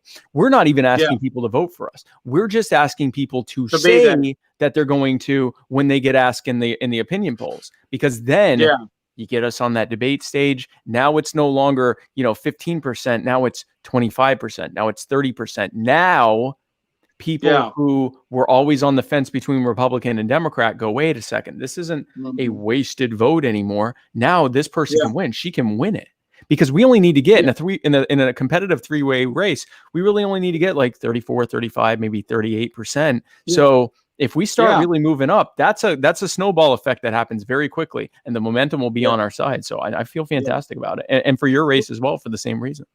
Yeah, well, and I don't like to go in hammering on other people's candidates either. I want to say, give us a chance here. That's what I want to enter with, like you're saying with Joe on the debate stage. Let us come in, let us talk. Let our voice be heard, and then you make your decision, and we'll respect it. But at least give us a chance to voice this, and say what you want about Donald Trump. He kind of did that. He gave a voice to people that really felt they didn't have a voice. And we want to do the same thing. We want to say, to the Trumps, the people that are really big Trump supporters, we want to say, we know what he did for you. Now, will you give us a chance to come in and show you what we can do as well, and where we can take this from here? Messaging wise, you don't want to hammer on Donald Trump when a lot of people love him. You just want to say, listen to us. We've got good ideas too. And then at the end of the day, you evaluate the two of them. It's kind of harder for me to say with Joe Biden, because when I see him barely being able to put a sentence together up there, I'm like, if I'm going to be completely honest, it's harder for me to make that same elevator pitch, so to speak, when it comes to him, because maybe he isn't even there by November. I don't know. We don't know. But I know here in Kentucky, people need to remember there are good people that love Donald Trump. These are good people. They're awesome people. They're rural. They're hard workers. They love Donald Trump, and they feel like he gave them a voice that they didn't have, is what it boils down to. So I tell, all the people running down ballot, I'm like, we don't need to bash any opponents to make our opponent look or make us look good. As far as at the presidential level, I can't hardly help but bash Mitch from time to time. It just seems it's a layup, and it's too easy not to do. But when you have a voting record like he has for the past 30 years, you've kind of earned that. Yep. But messaging is such a key. Be kind. This is time for being kind and being empathetic. Yep. You've got people out of work. You've got people that have lost loved ones to COVID-19. It's not time to rattle people's cages. It's never come in. It's never truly time to rattle people's cages. No, it's never. In that way. But some times are better than others, and this is most definitely not that time. That's correct. This is a time for empathy, and that's another thing we talked about. Amy McGrath. One of the interesting things with votes and with donors that I tell people, they have to like you. Number one, if they don't like you, Randall could tell you a story about a Rand Paul donor that I got on the phone in front of all of them. We talked about what he wanted to talk about, and at the end, he gave me $1,000 donation and said, "Call me back if you need any, if you get close." Yeah. So he's on my list now. He's in Texas, but I talked about what he wanted to talk about. We just talked. So people, if they like you first, you can get a donation and you can get their vote. So don't barge through there. This, but I just feel like I wanting to put this to people who are new, maybe running for the first time. Talk to them like you would your neighbor. We We do have an audience who's very interested in how close we are, and we can certainly keep going, but people want to know where we are, Brad. Well, Brad, we have just made do it. we have made the $100,000 to get on the debate stage. Congratulations, guys. Yes. Good work, man. Yeah, Fantastic, and this was man. totally a team effort. Yeah, there is no other thing that I can think of where the term team effort applies to more than this. This is fantastic. I'm going to share this right one now. more thing that I want to say back to the Booker situation that I forgot to add, Mike, is that these people are sitting here now, and they've lost their champion. Yep. You know, and I've seen on Twitter, people that I don't even know saying, how about we move from Team Booker to Team Barron? So this is time. And here's the deal. Like I like to tell them, when it comes to gay rights, when it comes to police overreach, we're not new to this. We're the ones that have been there all along, you know, as the Libertarian Party. Right. Show it. We've been talking about this for 50 years. Back when the other parties were talking about, you know, ramping up qualified immunity to crack down on these protesters for the Vietnam War, we were the ones talking about this. We have always been the ones consistently talking about ending police brutality and ending, you know, the not holding police accountable. That's always been our shtick. And we can easily say, hey, listen, it's great to hear that some Republicans and Democrats are signing on to our tripartisan legislature. I love that that's a word. Yeah, that's right. But tripartisan legislature. But like Joe Bishop Henchman said earlier, it took a libertarian. It That's took a right. libertarian to start that. And the reason that it took a libertarian is because we're the only ones who have been doing this consistently. We didn't have to wait for some big business crony or some pollster or some campaign aide to tell us that this was a good idea. It's part of our philosophy and our ethos. It is part of our ethical makeup of how we think things should be running. We didn't have to wait for some focus group or opinion poll to tell us that this was the way forward. We always knew it was. And so whether on all of these issues, we own these issues. We are better. My friend Scott Horton likes to say, we are better than the left on the things that the left cares about. Absolutely. We are better on That's the a great way right. to say it. We're better than the right on the things the right cares about. And for that matter, we're better than the centrist on the things they care about. So don't argue with them. Agree with their concerns. Meet them where they are from their precepts and in their spaces. Demonstrate that we care about them, that we care about their ideas and their concerns and their fears and their hopes and their dreams. Demonstrate us as caring and empathetic people, and then present them with our ideas. Then once we've shown that they can trust us and that we care about them, then we can take them on that ride. And then we don't have to water down our message. We don't have to be scared to give the full-throated ideas of libertarianism because we've already won their hearts and minds. We can take them on that journey, and they will happily join us once they realize that they're no longer, that they've been liberated from this left-right Republican Democrat shell game that they've had forced on them for their entire adult lives, and they can go and join us in setting this country free. Absolutely.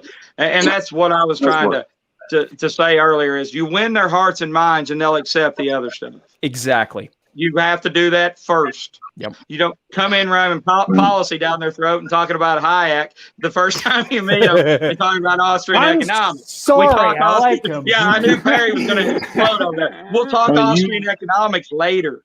You had me at Scott Horton. That's Scott Horton. I love to name drop my friends because he's right on it. He's right. You know, Scott Horton. And I'm doing it again. He gets it. He get, was it Michael? Was it? Oh God, what's his name? Called it the Scott Horton rule, which Scott Horton hates, by the way, that it's called the Scott Horton rule because he's like that's the worst part of it is that it's named after me. But it basically is that, don't worry about winning an argument. Sometimes as libertarians, we get caught up in this idea that we just need to present the most powerful, logical argument, and everyone else will stand in awe of this incredible argument we've just made, and they go, oh, that's the most logical thing I've ever heard. Facts truly do not care about my feelings. I am now 100% a libertarian. That's not how it works. People aren't like us.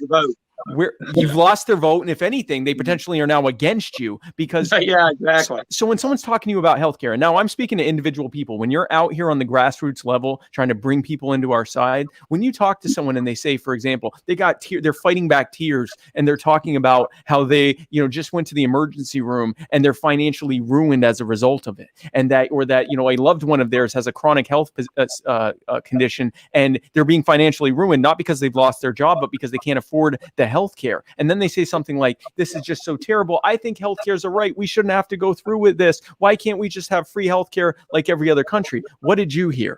You heard healthcare is a right and we need free healthcare. And so you go after them and go, wait a second, healthcare is not a right, you fool. You've never even heard of positive and negative rights.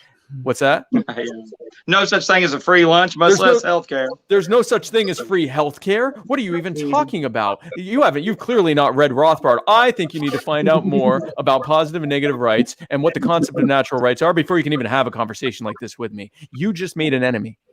Because what they were saying, they weren't saying I'm a doctrinaire socialist and I think I should get free stuff. They weren't talking about rights. They don't have a concept of rights. They were saying I'm scared. Healthcare costs a fortune. I'm scared I'm going to get sick and have everything taken from me because I can't afford it. And our ideas fix that. That's right. We recognize this system sucks. We recognize that healthcare is a mess because of the impositions of the state and the bad solutions from the Republicans and Democrats were set up specifically to preserve the power and wealth and influence of people in big health and in big pharmaceuticals and in big insurance. We know that. So why would we argue with this poor person who's telling us how upset they are about healthcare? Tell them, lean into it. Say, you're absolutely right. You should be able to get healthcare and be able to afford it. And it's terrible what people are going through. And here's why it's like that. And here's the solution forward on fixing that. And if you show you actually care, they will join you on that journey. And same thing with anything else. Police brutality, fear of violence in the streets, gun rights, any of these things. Instead of arguing with them, agree with them. Because unless they're a terrible sociopath, their concerns are valid. Validate their concerns and then take them on the journey. So Brad, like if there was one thing that you could take to Mitch, the one thing that you're thinking that would be a really good hot button, what would it be?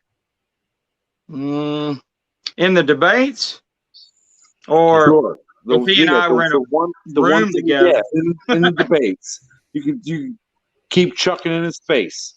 Yeah, well, one of the things, I mean, there's just so many. Let's do the best. I'm trying to go through what would be one of the big things that talk as long as you want. Is I call him the do nothing. Well, I'm going to call him the do nothing Democrat. I don't want to give away all my debate strategies because it's going to be BuzzFeed TV. Randall and Rob will tell you I've got some haymakers for whatever you want to call him, Cocaine Mitch, Moscow Mitch, Mitch Pelosi, whatever you want to call him. I have a picture that I share of him fist bumping with Pelosi, and they both have a smirk on their face saying to you guys, you think we're not on the same team. You know, this is WWF wrestling. My heart was broken as a child when I watched wrestling, and I went to Sizzler. Are any of you old enough to remember Sizzler? Oh, yeah. That restaurant? Yeah. And I saw two of my favorite wrestlers, or my favorite wrestler and his nemesis eating together at the buffet.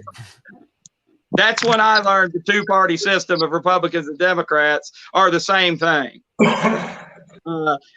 So one of the big things that from a libertarian standpoint, I see Johnny Emery on here that I can hit him on is Mitch loves to tout fiscal conservatism when it suits him. This is a guy that got on the debate stage in 2014 and said, oh my goodness, you have to elect me for majority leader because we're $14 trillion in debt. I mean, where are we going if we allow a Democrat in here? Well, I'm going to tell him, if you're elected again, just exactly where can you take this debt, Mitch? Inquiring minds want to know. To the Federal Reserve. Yeah, the sky's the limit. Yeah, and so I can hammer him on. And there's one surprise thing. The thing that I'm going to knock him off the stage with, I just can't say right now. But I have one and Johnny Emery knows what I'm talking about, but I'm not going to say it here. Something that he's voted against and runs on, and he can't talk his way out of with me on a debate stage, and I'm going to hold his nose to the grindstone. He will be as red as a beet when it happens, and I want his team, and I'm guaranteeing you there's some of them watching here. Amen. Yeah, to know that there's something that I've got up my sleeve, and it's going to come when he least expects it, that's going to knock him off the debate stage, and I'm not going to have to lift a finger. Because he is so ill-equipped to take on a libertarian on that stage that I look for shenanigans. I mean, we need to keep our eyes on this. Yes, we've legitimately raised the 100,000 plus. But don't think that he doesn't have some tricks up his sleeve as well. Oh, amen. And he does not want me on that stage. And I have been told that he has actually told some people, I just won't debate him. I'll just suffer the consequences. What are you saying, Johnny? Yeah, I mean, that's legit. He might, but I think it'll cost him the election if he chooses to do that. This is not a time for that. Yeah. Amen. People want to hear things now more so than ever.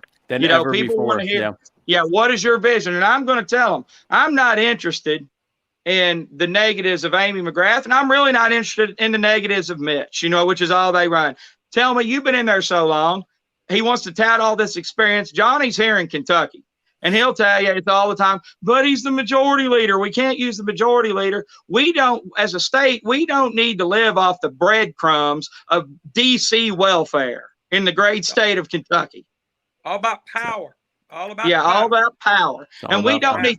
And to quote Donald Trump, one of the things he said in the debates, talk about experience. He's got bad experience. When they pulled all that on Trump, you don't have any experience. He's like, you guys got a plethora of experience, bad experience. It's all bad experience. Exactly.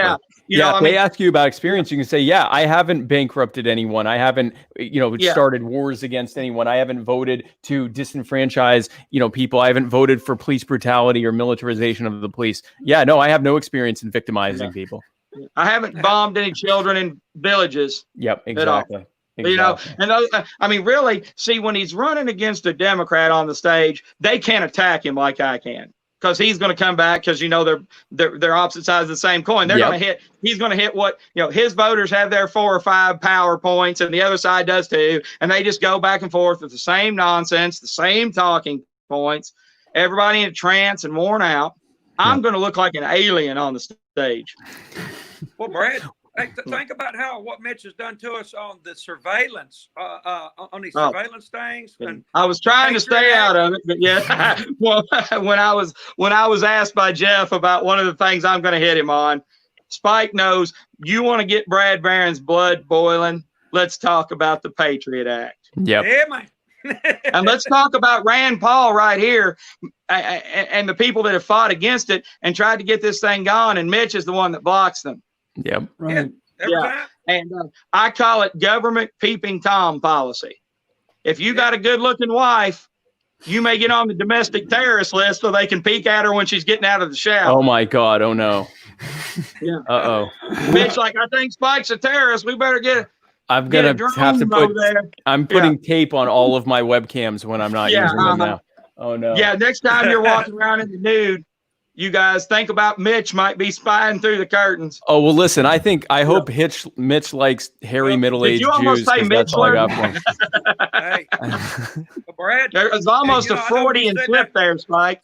Yeah, go ahead. I was gonna say, Brad, I know you said that is kind of in a jokingly manner, but as you know, I've been involved in the Kentucky politics for a long time. I can't really say which one, but I do know for a fact that one of our leaderships here about 2 years ago, very patriotic gentleman, friend of mine, he'd rather me not mention his name, but his office, he discovered his office bugged in Frankfort, Kentucky. He couldn't figure out how come others kept finding out some of the bills and stuff and some of the ways that he was planning on doing some things. And he discovered a bug in his office, so that's not far-fetched. No, I often tease when I'm on the phone. I'm like, I'm just going to say random points here, This may or may not be what I believe. You know, I always joke and say that when I'm on the phone with somebody. This may or may not be my strategy, Mitch. I might not even bring this up at all because you never know. I'm waiting for him to like video bomb me here behind in the yard all of a sudden. You know, I mean, it's not out of the realm of possibility. Like you say, I'm saying it jokingly, but the powers, I call it the most anti-liberty piece of garbage legislation that's ever been passed. Just about, yeah. Hey, man. Well, oh, Brad, the one thing you got to watch out for too, and that's one of the reasons. Once upon a time, years ago, my name's Johnny Embry, for anybody that don't know, and I've known Brad for some time. We come from the same neck of the woods, down in the Richardsville area. But something I just wanted to throw out there real quick. I know for a fact because I was a Mitch McConnell guy many years ago. Whenever I kind of wet behind the ears, so to speak.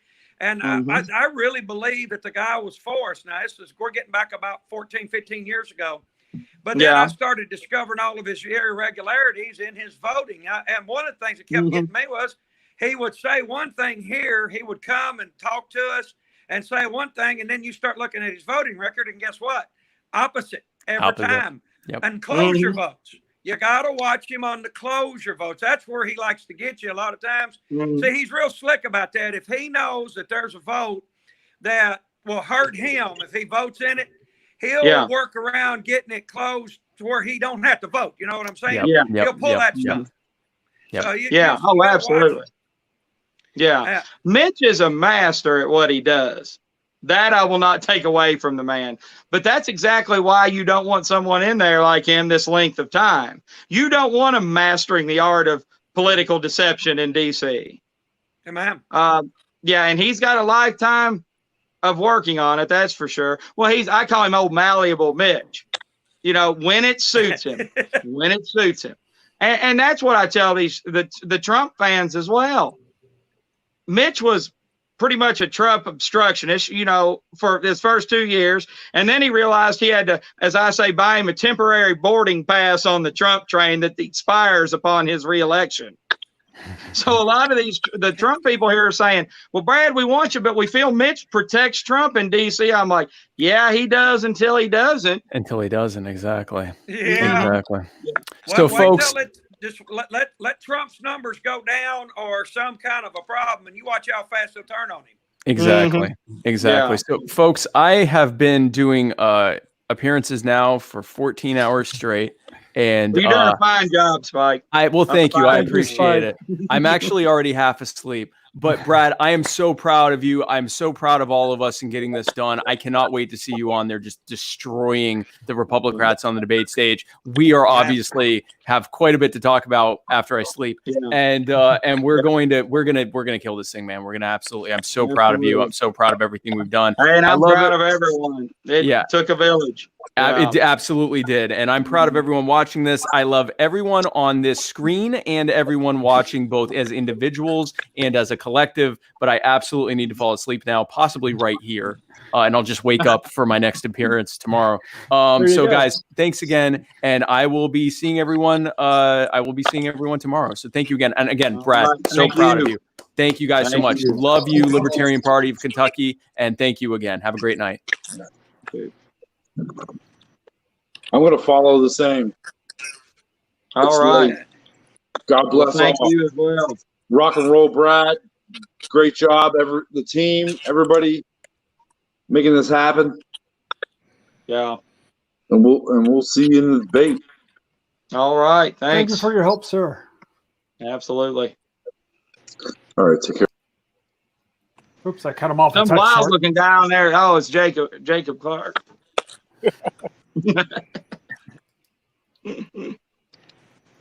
Randall's hiding. Oh, he's back. There he is. Cool. I was eating. I got some fortune cookies here with my my dinner. I don't know if that's something you guys like. I know Brad likes his astrology a little. A short saying oft contains much wisdom. And attention is the mother of memory. I was expecting one to say ditch Mitch and the other vote the Baron. Yeah, that'd be a good one. Well, gentlemen, I got a fortune for you. You ready? Go for it. My fortune is for one Mr. Addison Jerome Mitchell McConnell Jr. And our fortune for you, sir, is we are a Libertarian Party, and we've come to take the Senate back. Absolutely. Absolutely. And that's what's funny. They think I'm playing around, and I think they think I'm in here to do this or that. But those of you on here that know me know I've been serious. Rob Perry will tell you from the first time I met him. This isn't me getting serious because there's an opportunistic climate here. I was country when country wasn't cool. I was coming for him for quite some time. This isn't something that just I come up with on a whim. I've studied him. I've seen what he's doing. And, really, in a lot of ways, this feels, not to wax poetic here, but it feels like destiny. It's panning out just the way I had hoped. Of course, I feel bad for Wesley, but Johnny, I've told people, you can't do what? I think he spilled something. Lost him. Looks like he's having a stroke. I hope not. Looks like spies are out already. Is that a turtle in the dark behind him? Well, they shut Looks down like my Facebook earlier today, and they completely locked me out of it. So I wouldn't be surprised if they're taking out Brad's internet now. So I tried to warn you guys about CIA fake book. I tried to tell you. Brad has spotty internet connectivity, so I think. Well, down there where he lives at, like I said, I'm from the same neck of the woods, and it's kind of the holler type of area. So it's hard. The internet gets messed up a lot. Sure. I'll tell you what, it's a real shame. Our legislature here in Kentucky, Mitch McConnell wants to talk about all he's doing for Kentucky. I don't have running water. I don't have plumbing. I have to haul my water with a pickup truck. Well, you're not up in Louisville, Kentucky, with all of the the big wheels up there. That's the problem. Well, that's where Mitch is at. That's what I mean. Now I got to squelch some rumors. Mitch is not from Louisville. Mitch is from Alabama via Washington, D.C. He's got a house in Louisville that he never lives in. You can go see it because those protesters, those Marxists, went out there and thought they were protesting. He's never there. It's just a facade. It's like a $2.4 million house in the Highlands of Louisville, and he never lives there at all. You never see Mitch in Louisville because he lives in his $5 to $6 million house up on L Street in the lobbyist corner of Washington, D.C. Google it. Wait, so you're telling me that nobody is running water right now, and I could just go over there and what I need? Mitch has pulled a good one on Kentuckians to think that somehow or another we think that he is a conservative. Man, he's lied to us. Maybe 40% of the time he votes conservative. If it's even that, I don't even think it's 40% hardly. So, well, he claims to be from Louisville, Johnny. Good to see you on here tonight, brother. Mitch claims to be from Louisville, but you never see him in Louisville. I'm a lifetime Louisvillian. I've lived here all but 1 year of my life. And the only time I've ever seen Mitch is back in my GOP days when you paid the big money to go to the rubber chicken dinners. That's the only time I ever saw Mitch. He's never in Louisville. And he's scared of Louisville. See, I'm not. A lot of people around the state, they get scared of Louisville. They hear about riots and looting. I'm not scared. I'm sitting out here right now talking to you guys. I'm out in Louisville. If you look behind me, it's nighttime. I'm sitting out in front of a public library in the middle of the night. I'm not scared. But Mitch is scared. Mitch is scared of Louisville, and Mitch is scared of Brad Barron. Yeah. Well, guys, I think we shouldn't count on Brad being able to make it back on the internet connectivity, and I think we've accomplished our mission. So, I'm fine with chatting, but I kind of think the viewers feel like mission accomplished, and I think maybe we pronounce mission accomplished. We call it a night. I want to thank absolutely everyone, who's still on, plus the people who were on before. Thank you for sharing. Thank you for commenting. Thank you for pinging people, trying to get help, trying to get donations. Of course, thank you if you actually donated. Thank you if you're somebody who came online and helped make some entertainment. Thank you for Joshua Campbell for saying hold up. Why are you saying hold up?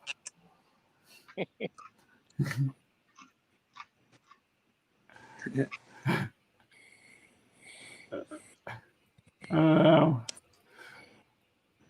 we lose Rob too? The Ninja Turtles get him too? Did they? Oh, that explains that. Rob is turning into GW Bush. I mean, the Ninja Turtles were getting them. Oh, did I break up? A little bit. Oh, I'm sorry. Well, I don't know what you heard. I hate to redo it all, but I was just sort of reiterating that Brad's correct, that, you know, this was a team effort and you're all the team, you know, whether you, heck, even if you just watched and pushed the numbers up a bit, that's still part of it. So all of you out there helped. So thank you very much for your help. I'm very thankful for it. I'm very excited to see Brad on the stage with McConnell and McGrath. And unless anybody has anything else, I'm going to call it a night. Hey, Rob, can I say a couple things about criminal justice reform? If anyone other than Dale has, of course you can say anything. It's a conspiracy, damn it.